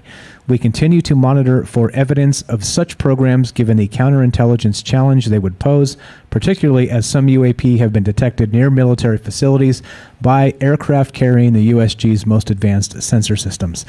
Explaining UAP will require analytic collection and resource investment. And here you go. Here's where the tinfoil hat gets strapped on. Is they're talking about funding for other programs now, right? So here we go. Explaining UAP will require analytic. I already said that. Standardizing the reporting, consolidate the data, and deepen the analysis. In line with the provisions of Senate Report 116-233 accompanying the IAA for fiscal year 2021, the UAP Task Force's long-term goal is to widen the scope of its work to include additional UAP events documented by a broader swath of U.S. government personnel and technical systems in its analysis. As the data set increases, the UAPTF's ability to employ data analytics to detect trends will also improve. The initial focus will be to employ artificial intelligence/machine learning algorithms to cluster and recognize similarities and patterns in features of the data points. As the database accumulates information from known aerial objects such as weather balloons, high altitude or superpressure balloons, and wildlife, machine learning can add efficiency by pre-assessing UAP reports to see if those records will match similar events already in the database. All right, so we're going to use machine learning and AI to really decide what the heck is going on here. All right, so the UAPTF has begun to develop interagency analytical and processing workflows to ensure both collection and analysis will be well informed and coordinated. All right, so that's page 6. Let's see, page 7, and then we get to the appendix. So that's kind of it. It gets to the end of this. So here we go. Let's finish up with page 7, and that's the final page of the report. Then it gets to all the end stuff here. So here's the last page of the report itself. The majority of UAP data is from U.S. Navy reporting, but efforts are underway to standardize incident reporting across U.S. military services and other government agencies to ensure all relevant data is captured with respect to particular incidents and any U.S. activities that might be relevant. The UAPTF is currently working to acquire additional reporting, including from the USAF, the Air Force, and has begun receiving data from the FAA, the Federal Aviation Administration. Three data points here. Bullet points, I'm sorry. Although USAF data, U.S. Air Force data collection, has been limited historically to United States Air Force, began a 6-month pilot program in November 2020 to collect in the most likely areas to encounter UAP and is evaluating how to normalize future collection, reporting, and analysis across the entire Air Force. Bullet point 2. The FAA captures data related to UAP during the normal course of managing air traffic operations. The FAA generally ingests this data when pilots and other airspace users report unusual and unexpected events to the FAA's Air Traffic Organization. In addition, the FAA continuously monitors its systems for anomalies, generating additional information that may be of use to the UAP task force. The FAA is able to isolate data of interest to the task force and make it available. The FAA has a robust and effective outreach program that can help the UAP task force reach members of the aviation community to highlight the importance of reporting UAP. So only the federal government can turn a conversation about UFOs into a boring document, right? So here we go. Here's the end of it. The last little bit of this report. So they're looking to expand collection. The UAP task force is looking for novel ways to increase collection of UAP cluster areas when U.S. forces are not present as a way to baseline standard UAP activity and mitigate the collection bias on the data set. One proposal is to use advanced algorithms to search historical data captured and stored by radars. The UAPTF also plans to update its current interagency UAP collection strategy in order to bring to bear relevant collection platforms and methods from the Department of Defense and the intelligence community. And then the final one here, increase investment in research and development. The UAPTF has indicated that additional funding for research and development could further the future study of the topics laid out in this report. Such investments should be guided by a UAP collection strategy, UAP R&D technical roadmap, and a UAP program plan. Now it goes to the page 7 here, page 8 actually, the definition of key terms, the appendix, right? We already know this, a lot of this stuff, and the appendix B. So this is just basically an outline of what we just read, right? So there you go. That's it. That's the whole damn thing. I didn't see anything in there about Alpha Centauri or techno signatures or aliens or anything of the sort, right? It was all, well, we kind of don't know what this is about, and here's some spicy things that we can cite, maybe these instances or those instances, but we don't really know for sure what some of these were. We're looking for a unified way of data collection across different agencies to really determine what the hell UFOs are, right? Like, that's what's going on here. Like, that's what's in this report. Again, I'm going to link it. You guys can, I highly encourage you to read this yourself, all right? So, if you get me reading it, again, I'm human, and I'm irritated with some of the stuff, and I give some emphasis to things that may not need it. Okay, so I encourage you to go read this in your own time. Like you see, it didn't take that long. Spend a little bit of time, maybe 15, 20 minutes, and just go through slow, maybe a full half an hour, and just read it through and see what they're trying to tell us about these UFOs. So that's what's up. So tonight we're talking about this UFO report that is finally here. I mean, this thing is finally here. We've been waiting 6 months for this since it was announced in December. And again, let's go to Bailey's website. Bailey put up a website called don'tblamethealiens.com. The day is here. The day is here. And the countdown, there you go. We have so we're getting to the point of the actual disclosure business is here. It's here. It says 3 hours to the end of the day, but we've already got it. They were ahead of schedule, if you can believe that. But I don't know if Bailey fixed this up to do a countdown after the fact, after a disclosure. But good stuff here. Good stuff. Community engagement and talking about this stuff and thinking about this stuff. So we got a final segment here, maybe a little bit more time. I'm not going to make this a full 3 hour stream because it is a special Friday night sort of thing. And we got through the whole report. I linked it. Like I said, please do read it yourself. Make sure that my human bias of this, my irritation at some points, my emphasis is not biasing your opinion. Go read it yourself and make sure that the things that are in there you understand, or don't. I mean, it's up to you. It's your time. I'm not going to tell you what to do, but I do encourage you to read it because this is disclosure, as they say, right? This is actual disclosure. Salcido James says, I just want aliens to come down and eliminate all the corrupt CEOs and politicians. Is that too much to ask? Yeah, I think it is. The aliens are probably on their payroll, unfortunately. Not one mention of Ash. See, you're right. We went through the whole damn report, and I think Ash escaped this one. I think he's safe. They're not going to come get him. Let's see. What else is out there? Let's see. Ekati, the Curious Bunny protest in a few hours. Keep eyes on it. I don't know what you mean, but I'll put it up on the stream. What's up, Lockbeard says, I'm late. What did I miss? Let me guess. Nothing. They've told us nothing. They claim they don't know what the fuck UAP are, right? Kinda. There you go. What's up? Karem says this. We get machine learning AI to track these UAPs that have come from the future. Lo and behold, these are UAPs created by the machine learning program that we humans created in the first place. There you go. Skynet, right? Skynet's screwing with us. Let's see. What else is here? Jay says, we are going to use the tech we got to study you.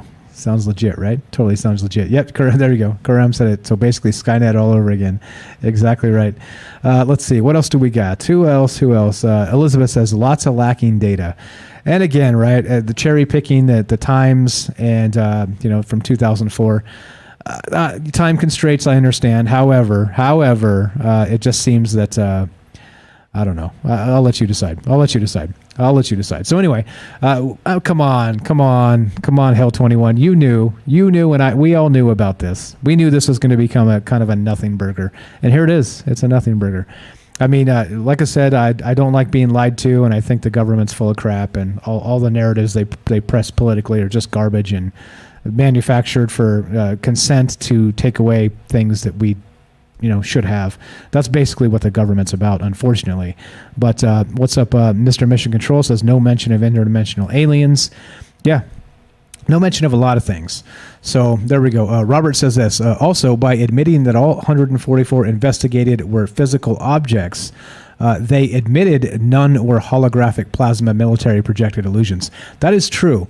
But again, think about it in terms of the entire data set that they're not telling us, because that Ryan Graves guy said that he saw UFOs every day for the better part of 2 years as a fighter pilot in the Atlantic.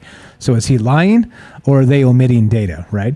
So I think that's part of this, is that, we can't, we're getting this information from them, and, as good citizens, I guess, let's call us that, we're taking it in good faith that they're not fibbing to us. They're not flat out lying, okay? But it does contradict a lot of things that have been said in the private domain here. Particularly, that one comes to mind with Ryan Graves saying he saw UFOs every day for 2 years. So think about that. 2 years is 365 days times 2. That's 700 and what 30 UFOs? Right? Like just one a day for 2 years type of thing. So we're talking 700 instances that they don't have cataloged here and didn't even barely mention, right? So maybe, right? Objects, yes. The plasma stuff, I'm still not backing off that cliff, because it seems like there's a whole bunch of data out there that still might suggest that's the truth here. Let's see. What else do we got? Yep, that's what we're talking about tonight. The preliminary assessment of the unidentified aerial phenomena. That's what it is. There you go. Penny says this. They admit they're unidentified. Exactly. That's exactly right. There you go. Rohan, what's up, says flat out lying is all they know. Yeah, kind of right. Kind of. So anyway, like, you get the point. So let's take a quick break here, and let's finish this up. We got a final segment to finish. We got through this whole report. It's just the appendix now, and it's a basic outline of what we already talked about, so there's no need to read it again. Bore you guys to tears if I do that. But let's take a quick break. We're going to one more segment, and we got Kelly on the line. We got Jay, and we're also taking your phone calls. So if you want to be a part of the show tonight, now is a good time. Whoa. That's loud. If you want to be part of the show, this is Troubled Minds. I'm Michael Strange. We're streaming on Facebook, YouTube, and D-Live. We're taking your phone calls. If you want to be part of the show, 702-957-1037. That's 702-957-1037. Don't go anywhere. More conversation about the UAP report and your calls after the break. We'll be right back.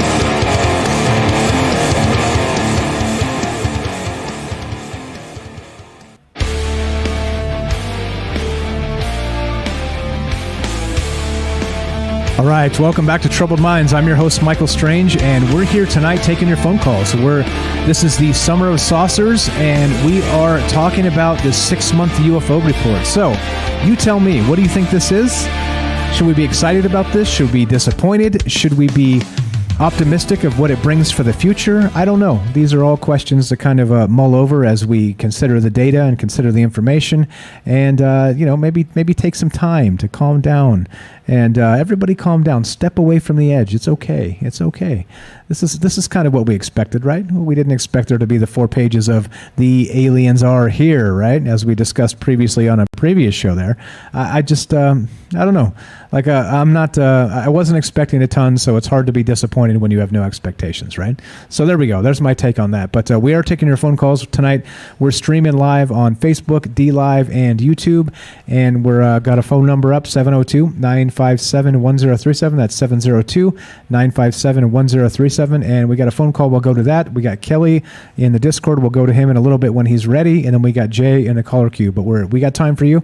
If you want to be part of the show, there's the phone number, 702-957-1037. You can find it at troubledminds.org, or click the Discord link and join our Discord if you have not. You can also talk about things that way. Now, let's go to the phone call. We're going to go to this phone call, and then we'll get to you, Kelly. What's up, Derek? You're on Troubled Minds with Mike. How are you, my friend? What's going on, Michael? Great show tonight. Thank you very much. Oh, it says Derek. Oh, that's wait, Derek from Mass. Yeah, okay, my bad. Welcome, man. Welcome. Sorry. I thought you were somebody else. So when your voice, I was like, what the hell just happened, bro? I'm confused. Anyway, go right ahead, sir. So I the report kind of came out right when I was getting ready for work. So I posted it real quick to Facebook, and then kind of ran out the door. So I didn't really read it until you went through it. And again, like, I think we pretty much nailed it, like, over the past 2 weeks, kind of talking, like, this is exactly what we all thought it was going to be, just saying there's unidentified stuff out there, but just keeping it completely focused on just the garbage that you've been talking about all night. But just a few quick synchronicities to toss out there. I think it's interesting that it's 9 pages, and they made it 9 pages specifically because of the title page and the weird appendix and everything. And like, there's been so many like 9s with ufology and in like weird like ritualistic synchronicities, like starting with Prince Philip dying on the 9s or whatever. Just that whole thing, and he was a big UFO guy. And then with the aerial debris or whatever they said, the aerial clutter, airborne clutter, I think it's interesting that they've changed flying object to aerial phenomena. We have airborne clutter, and for centuries they referred to like ultra-terrestrials or like stuff flying around in the sky as daemons of the air. That's like how they're chronicled. So this just kind of reminds me of that. And then as far as like the atmospheric stuff, like they kept it pretty tech, obviously, but like as far as the atmospheric stuff, I was listening over the weekend to Coast to Coast, and they had George Knapp on interviewing some guy about summoning UFOs, and apparently he's like close friends with Corbell. He like hangs out with him all the time, and he's like from Hollywood, and he's doing this whole thing about how to like do these summonings to like get to like see these like invisible amoeba, giant amoeba things that are up in the upper atmosphere, that are just living up in the upper atmosphere, and whether they're like ultra-terrestrials or whatever, but he believes they're a natural phenomena. So I wonder if that's including that there's like a whole ecosystem up there of like ultra-terrestrials that we just aren't aware of that could explain like a ton of this weird phenomena that people are seeing, like pilots are seeing and stuff. Obviously they didn't touch on that, obviously, but that's just the first thing I thought of. And then I had one more. That's pretty much it, I guess. But yeah. So now we're all going to be waiting for this Rubio thing. Him like that thing. It can't stay secret. If it's juicy, it'll leak. Whatever. Now that's the next carrot that'll take us the rest of the whole summer. I don't know. And I think it's pretty convenient that this dropped the afternoon that Contact in the Desert was starting. You know what I mean? So the idea of like some kind of UFO monopoly or whatever, some kind of like, I don't know, if there is like a disinformation segment, I don't know, the Contact people would definitely want to have something to talk about, you know? I'm sure it's great for them. It's weird, pretty weird timing. And the week before UFO Day, obviously. And I don't know. Yeah, it's so are you disappointed here, or are you hopeful for what it might come in the future based on this report today? I'm disappointed, but this is exactly what I figured we would get. Like, they pretty much told us already a month ago that, like, I don't know, they are saying they don't know what they are. They are saying, like, it could probably be this, this, all, like, very mundane things. But then they are saying, like, yeah, but, like, we don't know what the other stuff is. I mean, so even if one of these things are from space or just not explainable, then, like, weird stuff exists, you know? And the fact that they're opening that, it's just, like, it's different than how it was when we were growing up. You know what I mean? So now this is just a kind of a little benchmark here for a new paradigm. Like, I consider everybody my age or younger, we just kind of all believe in UFOs and stuff. Like, we've just been born into the X-Files era, and we just believe in it, you know? And now it just seems like that is reaffirmed. Because even though we all believe it, if you were to, like, look for actual government stuff, up until this New York Times thing a few years ago, there was really nothing. They're all pretty much just denying it. So now we do at least have them saying, like, yeah, we're not sure what they are, probably nothing. I mean, but still, they're saying they don't know what they are, and that's kind of cool, I guess. But yeah, I mean, it's not a saucer flying. It's not some mass sighting, or it's not some press government saying they're aliens. So we're just disappointed for that. But yeah, it's like they left the door open just a crack, right? To let you know that maybe those things that you want to hear are possible, but they kind of didn't touch it. It's I don't know. Yeah. As expected, like we were saying, if you have no expectations, you can't be disappointed. And well, here we are. Here we are anyway. Exactly. But now like we were saying before, like now the griddle is primed for like the big egg to crack. So now if something crazy is to happen in the sky, like we're ready for it. You know, like we told you something's flying around up there. You know, some like I don't know. I just saw this 5 minutes ago when I just did a quick alien search, but New York Times yesterday said, "Get ready for little green men," and there was a whole article, and then they just posted like a little quick paragraph of like 5 different books about aliens or whatever. And obviously that didn't happen. Like, we didn't get any information about little green men. But it's just all these weird primers that are like kind of happening just in the background or whatever. Like the main, like CBS, NBC and stuff, they might run like a 60-minute segment on it. We might get like an hour of it, and then they would just say they'll just dismiss it. But the internet's going to blow up about it as far as like mainstream that way, like Futurism and Live Science and all these like pseudo mainstream science sites or whatever. They love it. Like that's what it's for. It's creating content for like endless content creators. You know what I mean? That's what it's for, I think, to give everybody something to talk about. You know? Yeah. And to touch on the Maxwell thing that you called said way earlier, I think there's a million, like on top of the Prince Philip thing, where him dying on the nines and having the big UFO connection. There's a million UFO ties in with that whole Epstein Maxwell saga. Like, she was arrested in Lovecraft Country up in New Hampshire, like a little farther up from where Betty and Barney Hill were abducted, on UFO Day, the same day the MUFON CEO or president or whatever got arrested for like sexual misconduct. Epstein was arrested the day that Storm Area 51 went viral. There's a lot of parallels between that, like interlocking those two things. So I think it's weird he pointed that out. I didn't realize she was like anything new was happening with her. So that's something to look for everybody out there. But great show. I'm glad you just read the documents, because I wouldn't have been able to do it without you. Right on. I appreciate it. Great show. Thank you. Thank you for the call. Thanks for listening. Thanks for all your great takes, my man. That's Derek from Massachusetts. The Night Stalker. Thanks, man. You too. Talk to you soon. There you go. Simple as that. If you want to be part of the show, great takes there. I didn't know that Ghislaine Maxwell stuff either. The Prince, was it Philip, he said? I didn't know any of that stuff, and so that's why, again, we do it in this context, in this setting. We learn some stuff from each other. So definitely great. Taking your phone calls now. We're done with this report, and it's as simple as 9 pages. There's the entirety. If you want to be part of the show, 702-957-1037. That's 702-957-1037. You can join the Discord and be on the show that way, just like Kelly. Kelly, are you there, buddy? I heard you trying to click in a little bit. Hello. Hello. Welcome to the show, my friend. How are you? Good evening, family. How you guys doing? Doing good. Talking UFOs, man. Right in our wheelhouse. What did you think about this whole report? Well, I didn't get to, like everybody else, I kind of glanced at it because I was at work, but, just got finishing up out of the shower and stuff, but I know, listening to you to read it, but I just wanted to ask everybody, how did it taste? That big nothing burger. So in anticipation, like I've said before, I don't eat a lot of red meat, but today I had an actual hamburger for lunch, because I wanted to make sure that I actually had a something burger today, so I didn't get skunked. So my hamburger was fantastic. Thanks for asking. Okay, the reason why I looked at it, all right, when it first released, is I wanted to see the paperwork itself.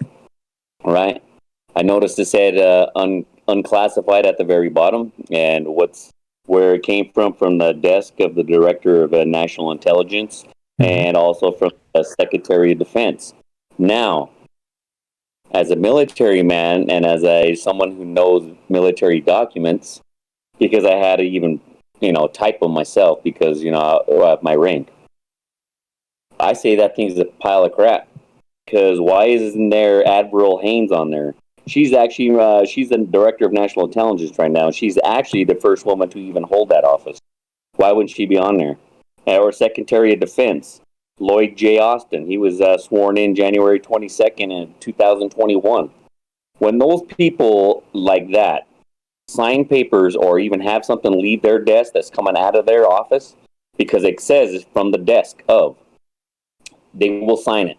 There will be a letterhead, and then at the very end, they should have their name, who they are, what office they hold. It should be Honorable Admiral Haynes, and she would have signed it at the bottom.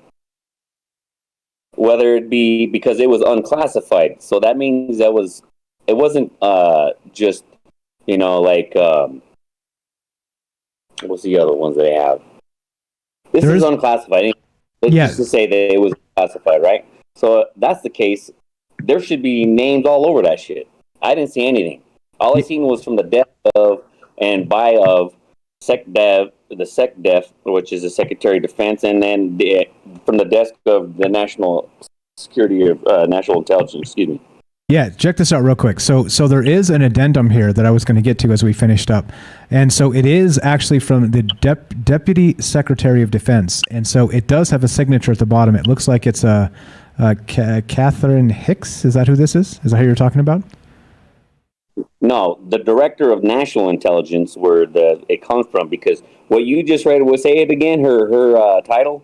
She was the... I don't know. So there's an actual memorandum from senior Pentagon leadership, commanders of the... Anyway, I've got it linked, so you can check it out. But there's no name. There's just a signature at the bottom, and it's cursive. And so I can't read... I think it's Catherine H. Hicks is what it says, I believe. Kathy H. Hicks, something like that. I know, but what was her title, though? It was like something that was junior or something like that? Or it doesn't say. So the very top says Deputy Secretary of Defense. Yep. So she's the person that's going to just, make sure there's clerical errors and to send it off to someone else. That doesn't mean anything to me either. You know what I mean? I'm talking, if these people's coming from their desk, okay, that means that they're going to be signing that shit. That's all I'm saying. So, I mean, I'm not impressed with it, but from the information that they're putting out, I mean, this is something that we've already known since Project Blue Book. They've been doing this stuff for, I don't know. And yes, it's something that you can catch something that they're not saying as they're saying something. I mean, for example, like you guys were reading, say there's something that they didn't say, or, like aerial. So that's another thing. I'm not going to call it UFO anymore. They're called ACs, okay? They're called aerial clutters, okay? That's what I'm going to start screaming now. Exactly. How ridiculous is that, right? I mean, that's got to be incredibly rare where you're like, oh, we got some flying garbage today. Come on. Holy shit, people, right?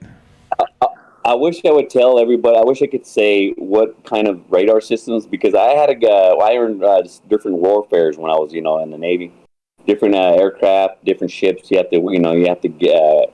You want to get these what they call warfares, right? You learn about the aircraft, what kind of radar systems, what kind of defense mechanisms we have, what kind of propulsion, and what's our defense, right? So the radar systems that they're talking about, that they're speaking of in this thing, is more or less weather radar. The radars that we have, I'm going to tell you right now, that's what I was talking about, in another show. Our radars will tell you if they're friendly or foe, and they'll tell you exactly what they are. These new ones that we have on our aircraft carriers, they're not just going to be radar has come a very, very, very long way. So that report, when they're saying they don't know what it is, that number one, that's a lie, because they know what it is. I'm going to tell you right now, if they knew if it was an enemy aircraft or an unknown aircraft, and that's why I was saying, when we're out to sea, an aircraft carrier or any kind of ship, and then you hear the word Snoopy, right? That's the people that's going to come out with those binoculars and cameras that I talked about before.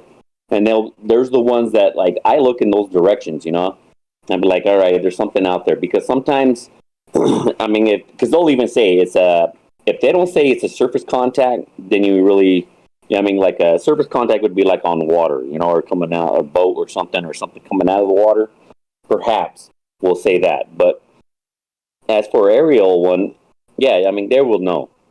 Anything in the sky, if they don't know it, then it's something that they're going to be calling the Snoopies out for.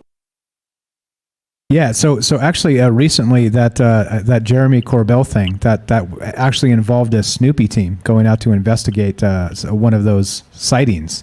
So you're right. Those are the first people they call when they see something they can't identify. So like you said, if they're saying Snoopy, you're like, oh shit, what's going on, right? Something's actually going on here. So that's all legitimate, like you said. It's their job, it's literally their livelihood, and probably their life if they fuck up to not identify something, right? If they're like, oh, we don't know what that is, boom, you could be dead, right? That's not the way this goes. Yeah, if there's pilots that claim that they've seen something unidentified, right? Because there's times that I've been on aircraft and they shut the whole aircraft down and they send out the what they call ATs, which is an aviation electronics technician. They start pulling fucking they start pulling boxes, which is all the computer systems and radar systems that are like, recorded data. So they start pulling that shit. And then you'll see the pilot leave the aircraft, first, but then they'll shut it down and start pulling boxes. When you see something like that happening, we know as workers and shit that, there's something that's going on. And usually that's F-18 pilots. And for example, when they were talking about in that report about the deflated, which is funny because, what was it, what was the name? Beechwood. Yeah, Beechwood. When he said airplane or aircraft or balloons should be inflated instead of deflated. Exactly.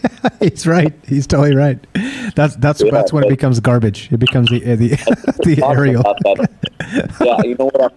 We're talking about that picture of the pilot took from their cockpit, where it looked like a black, almost looked like, to me, I mean, there's some people that are trying to analyze it and bring it into more focus. And some of the I've seen a couple pages that try to do that, and it made it look like a balloon. Right? To me, that shit ain't no balloon. That looks like almost something I was like seeing, because it has almost like a vector shape. If you the original picture from Time, I kind of blew it up and trying to take a better look at it. But to me, it almost looks like the vector, the black vector. You ever heard of that one? It was I believe it was in Nevada too. Some people were like, it looked like there's a picture of that he took. It was probably in the 70s, 60s, 70s, and they're like pulled over on the side of the road. And somebody snapped a couple photos when this thing was taken off, because they said they could see something out in the distance, and it was all black. But when it was taken off, it kind of tilted up, like off to the side, like the port or the starboard side wing kind of went up, or which would be the right side. But you could see the vector shape, and it's a famous picture, and it's it's kind of like a jaggedy looking, but it does have a V shape.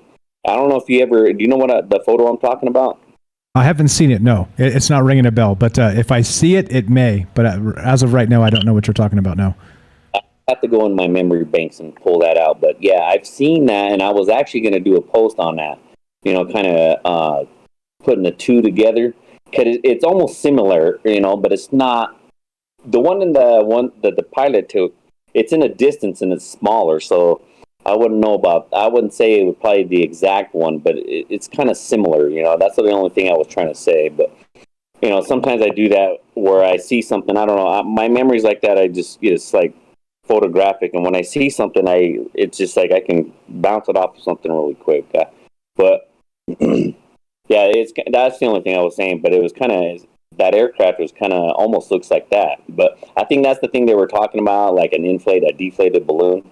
I mean, I don't know. The only thing that I could say that, that's workable like that, those weather balloons, they don't look that color. I've never seen a weather balloon look that color or even that shape. I don't know helium balloons that size that could be up that high. I mean, I know they can, but doesn't it seem dangerous when you got F-16s flying around? You got like just garbage raining from the sky. Doesn't that seem dangerous? Oh, geez. Yeah. But it's interesting that you see in that picture, but I don't know, man. To me, they're just kind of trying to like cover the bases of what was in, that's been put out on like the internet or on the web or even on mainstream media, like the picture of that pilot. It seems to me that they're just talking about those stories specifically, and not what they've been tracking. And they've been tracking since World War One, and we're talking like we already talked about that too. Like they call them Foo Fighters, all that other shit. And they know. I mean, this is ridiculous that they're trying to put. And the number one, that's funny too. Everybody, the first and last page, garbage. That's so there's exactly a waste of space. Exactly. That page is long. You know what I mean? So yeah, so even the leak that we got that estimated it was going to be 4 pages long isn't that far off, because you could throw out the first one and throw out the 3 last ones, and it was almost 4 pages long. Oh, geez. Hey, Kelly, we got Todd and Jay in here, and I'm going to go grab a beer. I'm going to pull them in and run it for a sec for me. All right, we'll do it. Thank you. Here we go. Todd and Jay. What's up, guys? Welcome to the show. Todd and Jay, you're on the show. Kelly's here. I'm going to step away for 30 seconds. I'll be right back. Get him, boys. What's up, people? Hey, Kelly. What's up, Jay? Not much. Wow. I wanted to tell a story. I had to step off for about 15 minutes and talk to somebody I know unbelievably well. And they were telling me about one time they were doing a fire department check in a building because they were listening to the show too. Oh, the iPad is still on. I'm sorry, guys. I'm an asshole. When he walked into the building, the I don't know, I think they call him a sentry, the person standing in the door there, walked him down the hall with a bell, and the doors closed in the hallway that he was walking out because he wasn't allowed to see anything about that. We were talking about the disclosure report, and he basically his gist was he goes, they're never going to tell you. No, they're not. It was my job to go in there and see what was going on in case there was ever a fire, and they wouldn't tell me. We're never going to tell you. That's probably their number one thing. It's always to cover. What's the word they use? There's a government word they use. It's like Sources and methods. Yeah. Yeah, there's a method to their madness because they're never going to say anything. Like I said, it goes against everything that they're trying to accomplish. You know what I mean? Whether it be working out. Let's go to, for examples. 2 examples I'll give you. One is either they're working with the aliens and they can't say nothing, or someone's ruling this shit, and the aliens are ruling this shit like we think they are. You know, most people think it's like the reptilians, and they can't say shit anyway. Yeah, if they say, oh yeah, there might be some kind of alien or something. Yeah, that's your boss, bro. Well, I mean, if you like read between the lines, I mean, that was one of the things that I was taught. I took journalism in high school. You know, I wanted to be a journalist. But when you tell a story, you make sure you use the words to make people's minds think and stuff like that for themselves. So you can actually, there's a lot more to the story because obviously, you know, a radio show is only 2 or 3 hours long. You know, newspaper can only be so many pages, you know, so you got to choose everything that you do carefully. And I think what came out with the report today was they kind of admitted they were liars. You know, oh, they're not real. Well, you know, how many hardware stores and gas stations and trucking companies did you put out of business in the 50s and 60s because the guy is saying, you know, bullshit. This is what I saw. I'm sticking to my guns on it. I told it to the paper. Now I got 18 military guys who were the ones that got like interrogated to hell and almost went crazy. They made a movie back about it in like the 50s or something. Oh my God, I can't believe it. That's my problem, Mike. I'm sorry. I can't. I'm really bad with names. That's okay. That's okay. So you're not impressed. You're not impressed with this. Not at all. I'm disappointed. And in all honesty, you not coming out like you do on the radio show after your 16th coffee and reading the news all day, you did well, man. I was really expecting you to like bleep bleep bleep bleep bleep bleep. The $3,000 would have been worth it, you know. No. But I'm not really as mad as I seem sometimes. That's kind of a little bit of theater, right? Like being dynamic means you can sound fired up without actually being mad. So it's all good. So it's all. I'm not remotely mad. We expected this. So hot take, Todd. What do you think, buddy? Todd was like, "It's bullshit." Bunch of bullshit. A bunch of bullshit. They said a bunch of nothing. Saying objects in the sky, clutter. Come on now. What the hell is clutter in the sky? Birds? What else floats in the fucking sky? Seriously. Yeah. Balloons? Deflated balloons? That's a bunch of besides balloons. Nothing just fucking floats in the sky and gets cluttered up. I might be guilty of the balloon thing because me and the kids buy those ones on eBay for like $2.99 with that flashy alien light in it. And blow the whole party store helium into it and tie it to a fishing line. Yeah, that sounds fun, though. The oldest boy, I'm divorced. The oldest boy lives with the mother and stuff like that. And we put it up and we get it floating down over downtown. And I asked him to go outside and see if he could see it. Dad, stop doing stuff like that. Josephine and dude love it. You know, dude. Like a week ago, I was looking up at the stars, like I do sometimes when I go out to smoke a cigarette. And I swear to God, there was nothing there. And then all of a sudden, a bright red fucking light, it like lights up and shoots away. Just I saw that too. The college kids next door actually got a picture of it, and the little bastard wouldn't send it to me in an email. And then Axel saw the same damn thing. Really? A red light? A red light. It popped up out of nowhere and took off. Yeah, it was tripping across the sky, and I'm like, wow, that's moving an awful fast for a satellite, you know? Right. No, but this was like closer than just satellite. Like it was in the immediate sky. Like there was nothing there, and then all of a sudden it lit up and shot off. If it was in the immediate sky, it was small. That's what made me think that it was high. But the thing is, though, is it did like a little whirligig dance, and then it just went poof, gone. Mine just lit up and shot off. But I was literally looking at the sky, and there was nothing there. And then all of a sudden, it lit up and shot off. Hey, check this out. Check this out. Sorry to cut you off here. We got an addendum. I'm going to add this just to the record so everybody knows. So there is an official statement from the Deputy Secretary of Defense, which I didn't know. Actually, I didn't check it out. But the signature at the bottom here, Kelly, is indeed Dr. Kathleen H. Hicks. Thank you to Robert Arend out there who looked it up and put it up on the chat here, who serves as the 35th Deputy Secretary of Defense. She was sworn into that office on February 9th, 2021. And let me read this. It's pretty short. It's like half a page. So the subject is unidentified aerial phenomena assessments. A recent report from the Office of the Director of National Intelligence highlights the current challenges associated with assessing unidentified aerial phenomena occurring on or near DoD training ranges and installations. It is critical that the United States maintain operation security and safety at DoD ranges. To this end, it is equally critical that all U.S. military air crews or government personnel report whenever aircraft or other devices interfere with military training. This includes the observation and reporting of UAPs. The report also confirmed that the scope of UAP activity expands significantly beyond the purview of the Secretary of the Navy, who heads the UAP task force, and suggested process improvements to ensure timely collection of consistent data on UAP. Consistent with these recommendations and to improve partnership with the ODNI and other non-DoD organizations, I direct the Office of the Undersecretary of Defense for Intelligence and Security to develop a plan to formalize the mission currently performed by the UAPTF.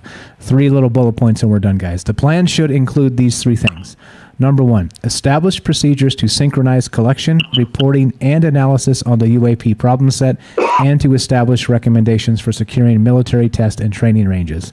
Number 2, identify requirements for the establishment and operation of the new activity to include the organizational alignment, resources, and staffing required, as well as any necessary authorities and a timeline for implementation.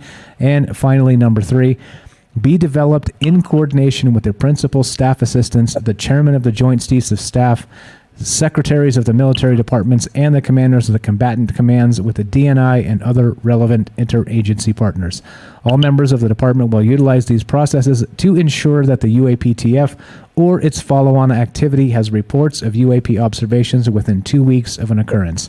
And again, signed by Dr. Kathleen H. Hicks, the 35th Deputy Secretary of Defense. So we can add that to the record as a 9th page of this, because this came out today as well, stamped June 25th. And there you go. There you go. So thank you, Robert, something for spicy pointing that out. Yeah, maybe. I mean, so she's basically saying that, look, we're going to take this information and it's going to be a requirement to get the reporting within 2 weeks to the UAP task force or whatever comes of that from here to there. So I think that's a good thing, right? I mean, again, assuming they're not just pulling our leg with a bunch of BS, right? I think that's the problem. If it's real, I mean, they're honest. I mean, we're putting one foot in the right direction. You know what I mean? Like earlier in the show when you were reading all the thing and no one was calling you, it's going to, I don't even know how to put it. You know, how many people are going to be doing FOIAs right now? You know, I would think they're going to be bombarded. Yeah, I mean, they're going to get bombarded with it. They're not even going to be able to. It's going to take you a month to get them because they're going to get overloaded. They're just going to be opening mail for weeks. You know, there was nothing on the Facebook about it today. They were talking about the guy that, you know, the sentencing, the 22 years for whatever, and, you know, trips to the border and blah, blah, blah, blah, blah, blah. One little teeny tiny, you know, 8-page or 8-paragraph thing in the Times. Nothing, you know, it was nothing.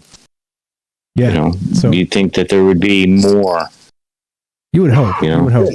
You know, go ahead, Tom. Sorry, I just want to say that I think the reason that in these fucking disclosures that they ain't telling us shit is because they know that UFOs aren't any threat to the national security.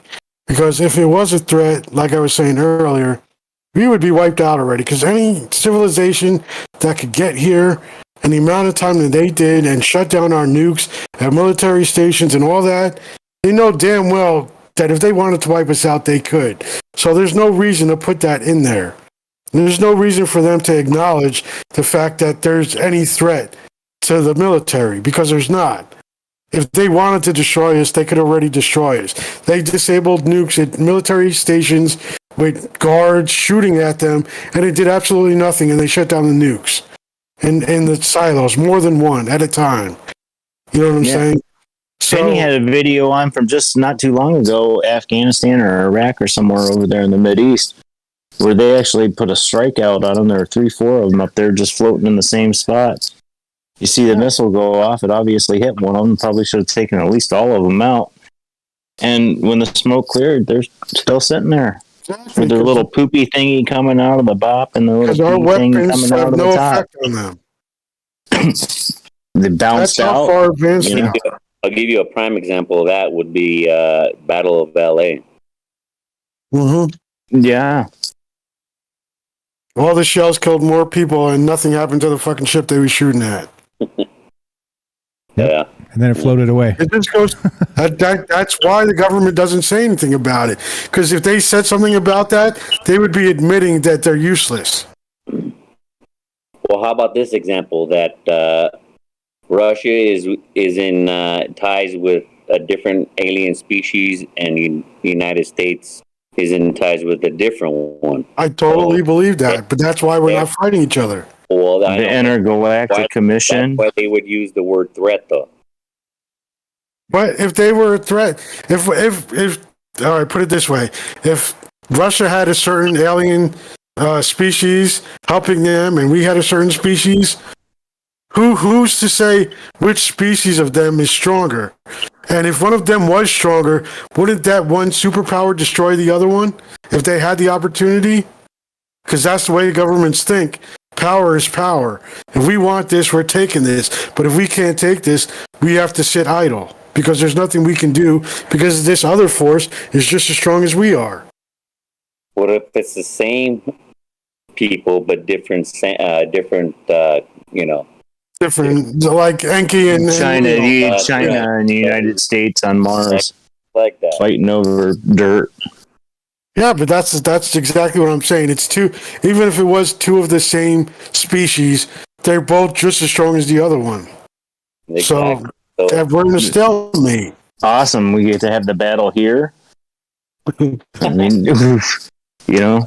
There was already battles. The ancient fucking Indians talk, not Indians. The Hindus did too. It's in the Bible. It's in all. Right. All they all talk about the secret wars back then. Yeah. Two sides of the same species fighting each other. You know, the skinwalkers, all of it. They're all, and this stuff has been there forever. I really need to get to reading those books, you know, because it's the history. There's speculative and there's cognitive in the books. That's one of the things that they talk about. There's been wars in the sky that people have been talking about forever. Like they have drawings in a piece of wood, like in Germany. They drew like the different spaceship shapes and shows them some of them like crashed in the ground. there was like they're like more like round, right, or like a cross shape, and then they had like one big black one that's like looks like the mothership in the sky. And then you have examples of the Mahabharata. I think I got that right. Mahabharata, yeah. In the Hindu religions, they talk about their gods were fighting in the skies as well against their enemies. And then also you have in Sumerian tales where they talk about their brothers, like Genki and Enlil, right? And then also Greek, Roman. I mean, it's been talked about all over the place. They just call them different things: chariots, vimanas, whatnot. Has the last 18 months been like a trial run for, hey, look, the big battle's coming. We put it in the New York Times. We don't know what the hell they are. And everybody needs to wear a respirator and, No, Matt, they didn't mention Roswell because they're full of shit.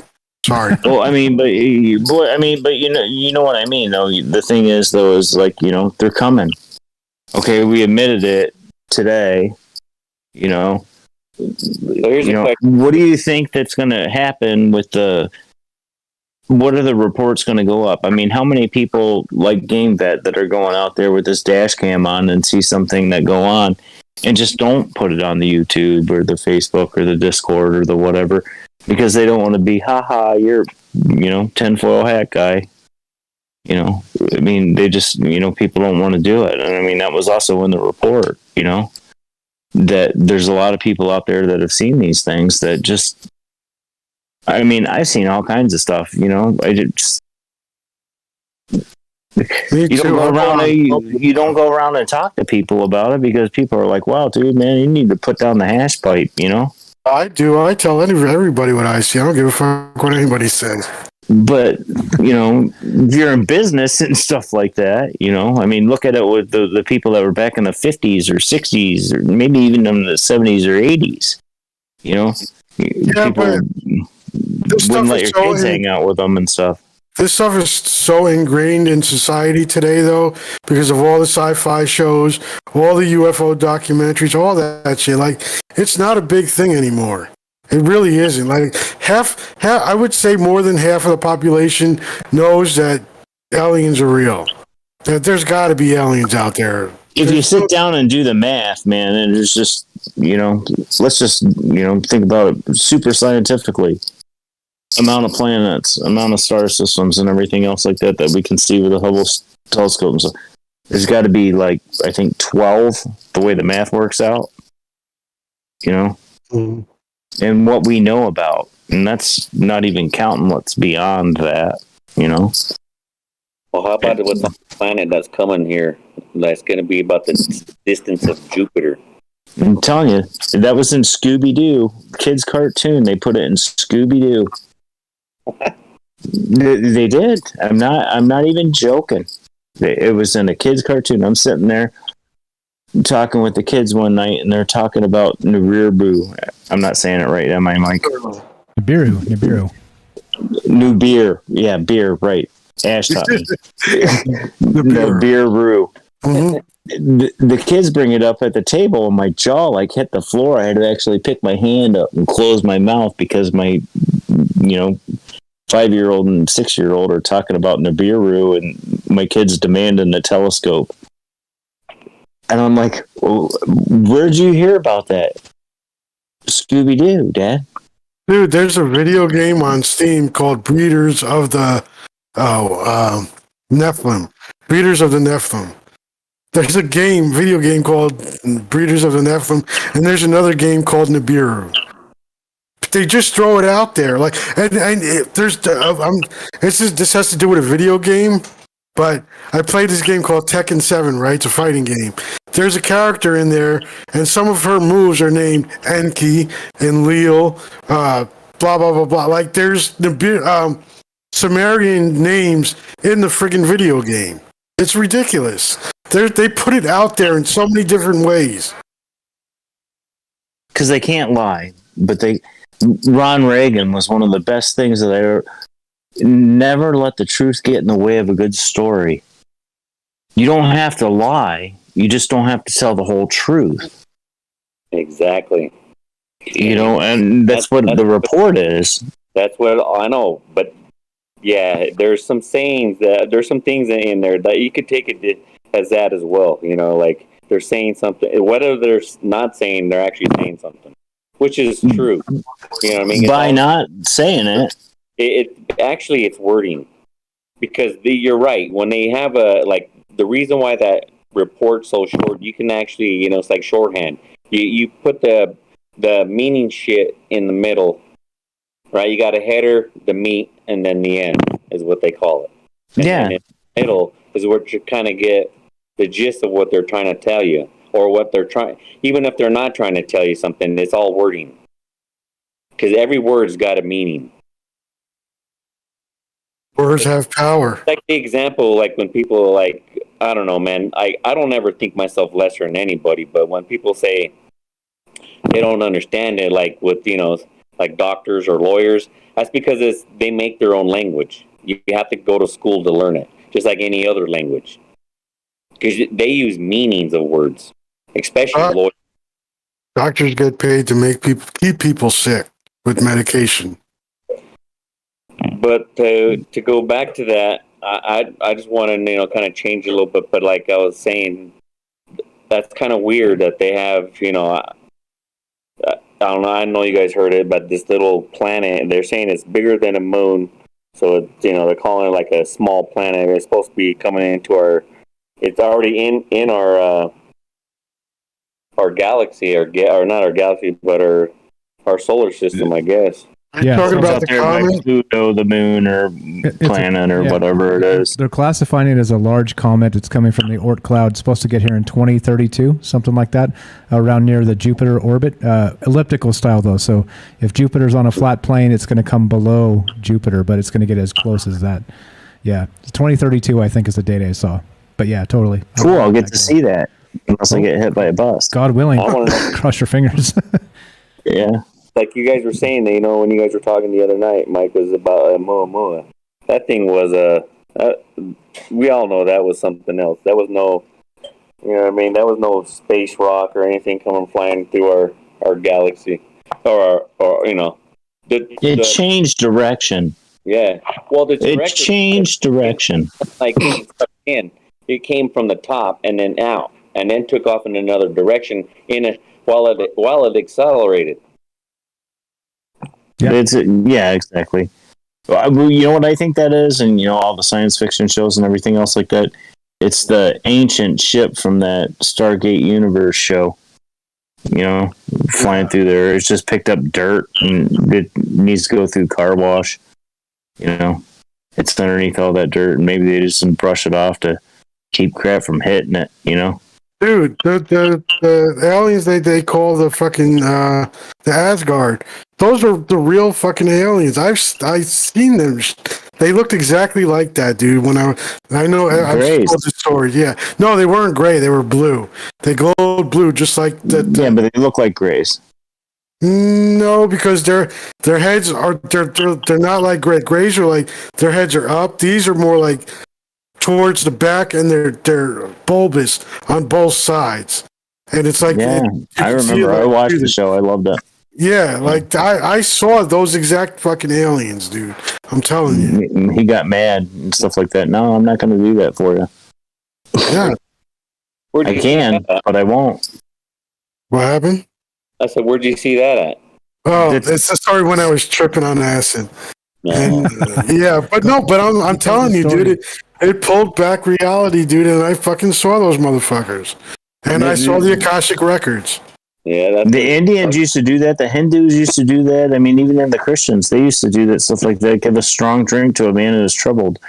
You know, I mean, really, it's enlightenment has to do with opening your mind to all concepts, and then you throw it in there like a blender, and, you know, pick out what you want to believe or what you want to think. Yeah. You know, but sorry.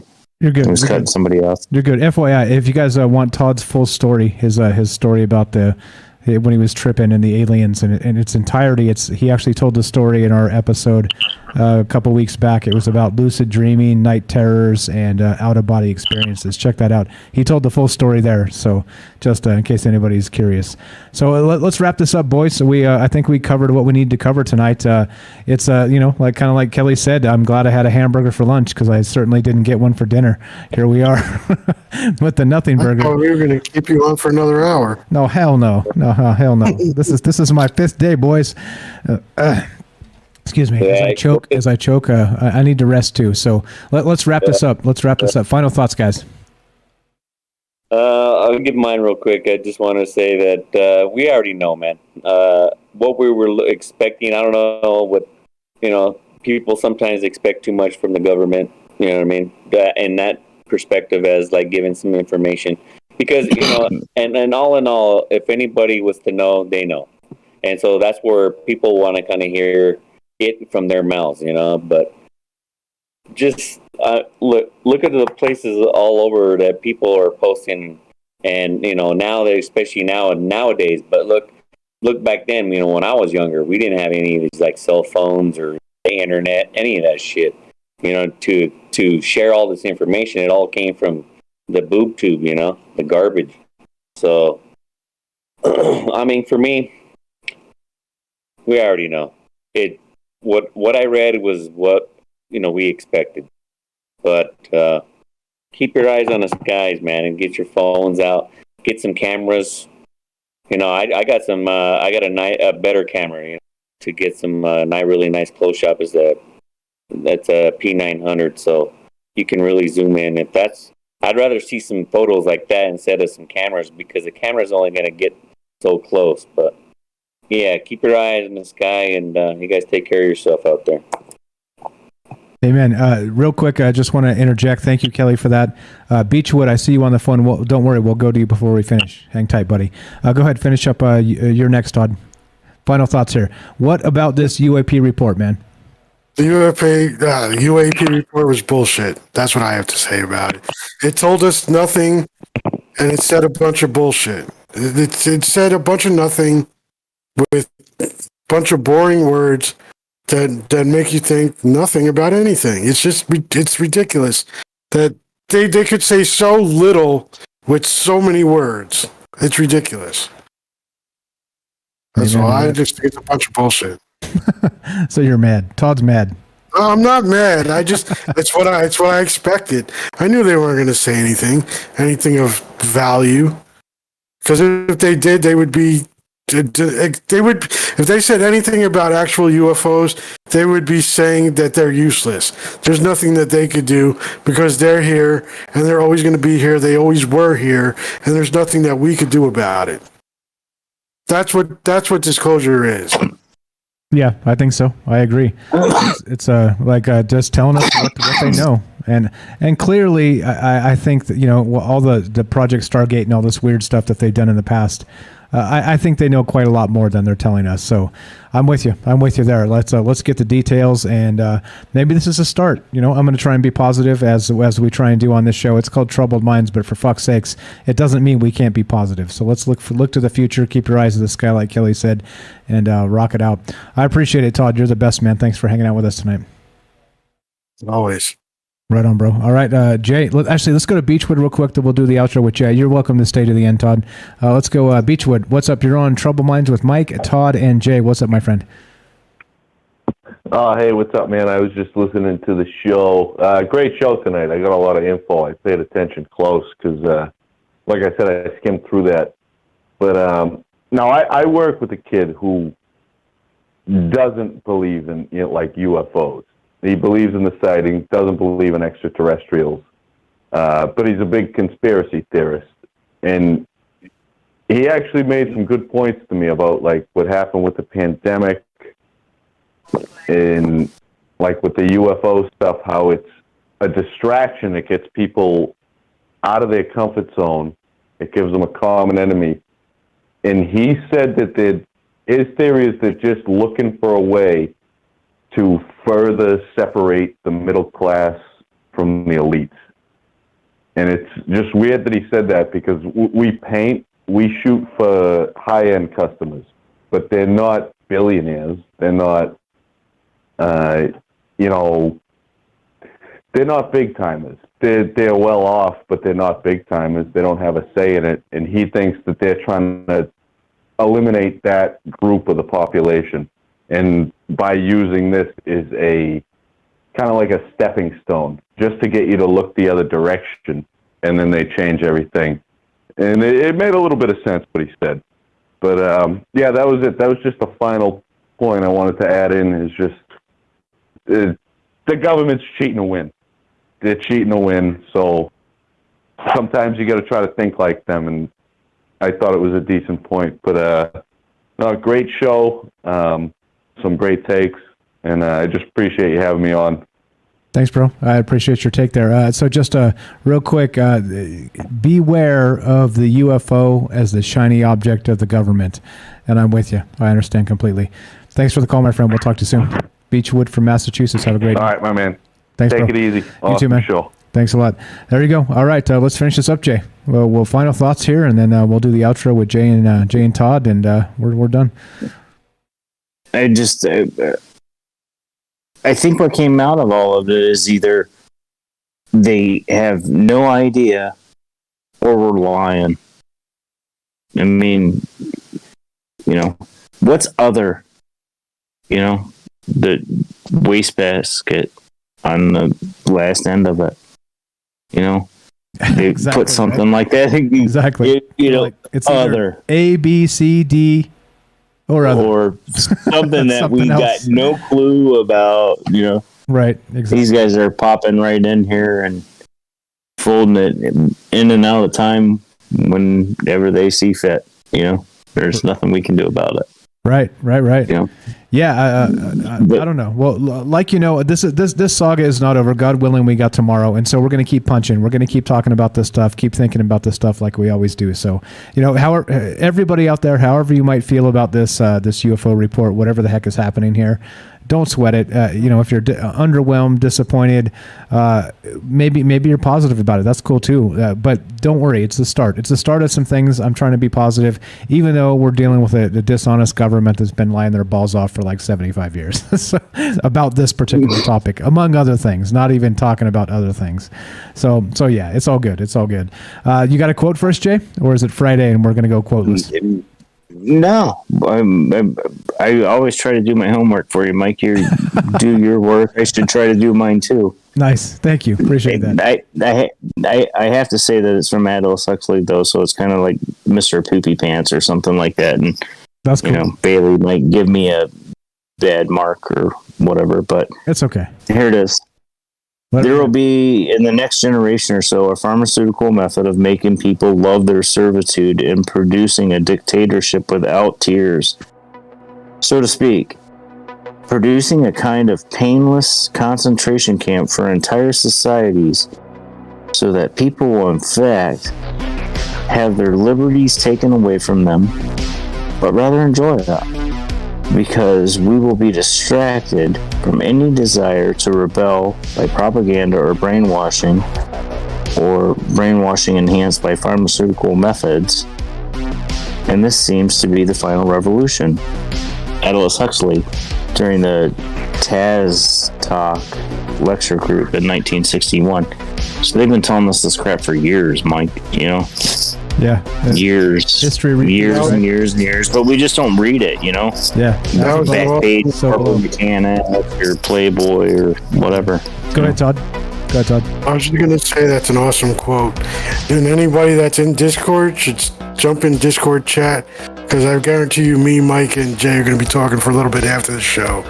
So you should jump in Discord and jump in the chat.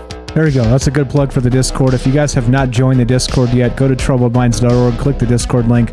Lots of smart people. If you're going to get a communication or an announcement about Troubled Minds itself, that's the first place you'll get it, in Discord. And as far as I'm aware, we have not been censored or troubled with over there. So there you go. Troubledminds.org. Join the Discord. Thank you, Jay. Thank you, Todd. Thank you, Kelly. Thank you, Beechwood. Thank you for all the calls tonight. Thank you, Robert, for helping me out in the chat and for the fantastic call. Thank you, Night Stalker. If I missed somebody, I apologize. I'm only human. At the end, have a nice weekend, guys. Don't worry about this little bit of whatever this UAP report flap was.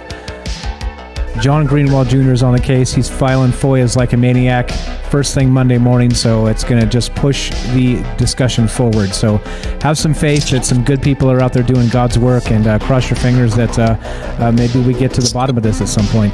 At the end, thank you. Thank you so much for hanging out with us. Thanks for all the smart and thoughtful chat. Thanks for supporting the show. Don't forget, there's a Patreon, there's a podcast. The podcast is almost damn near up to date, so this is a couple more days, and literally we're going to do a show, and that shit's going to be on the podcast feed the next day. So if you're missing this and you're on the road or something, at work, that's the best way to listen to it. So there you go. Thank you. I'm not running for office, I promise. I just really appreciate all you guys.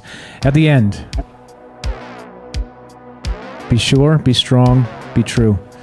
Thank you for listening. From our troubled minds to yours. Have a great night. Have a great weekend. We'll catch you guys on Monday for Conspiracy News at 3 p.m. Go ahead, guys. Time to let it out. Howl like dinosaurs or whatever. It's a fantastic show after a fantastic show, Mike. Really, I mean, your hard work is showing. It really is. Thank you. Appreciate it. Thanks to you guys. It's a team effort here. Come on, Todd, make some scary noises. No, don't do that. We're too cool for that. I'll do it. Ow, ow, ow, ow. All right, here we go. Scary noises. I thought you weren't drinking beer anymore. Well, I didn't say anymore. I said I'm going to cut back. No, I did say. I'm not drinking any more. I'm just not drinking any less. Well, no. When he said he wasn't drinking beer, he was drinking that whiskey crap. I ran out. Here's the thing. I'm not drinking beer anymore with my left hand. There you go. All right. Thanks, guys, for hanging out. We'll catch you soon. Have a nice weekend. Again, join the Discord. These guys are going to be hanging out. I got to go check and make sure dinner's good and Mrs. Strange is all square. So I'll catch up with you guys later. Thanks again. We'll catch you on Monday. Jump and shoot the breeze. We'll be there. There you go. Have a great night. We'll talk to you guys soon. Peace in the Middle East. Peace out.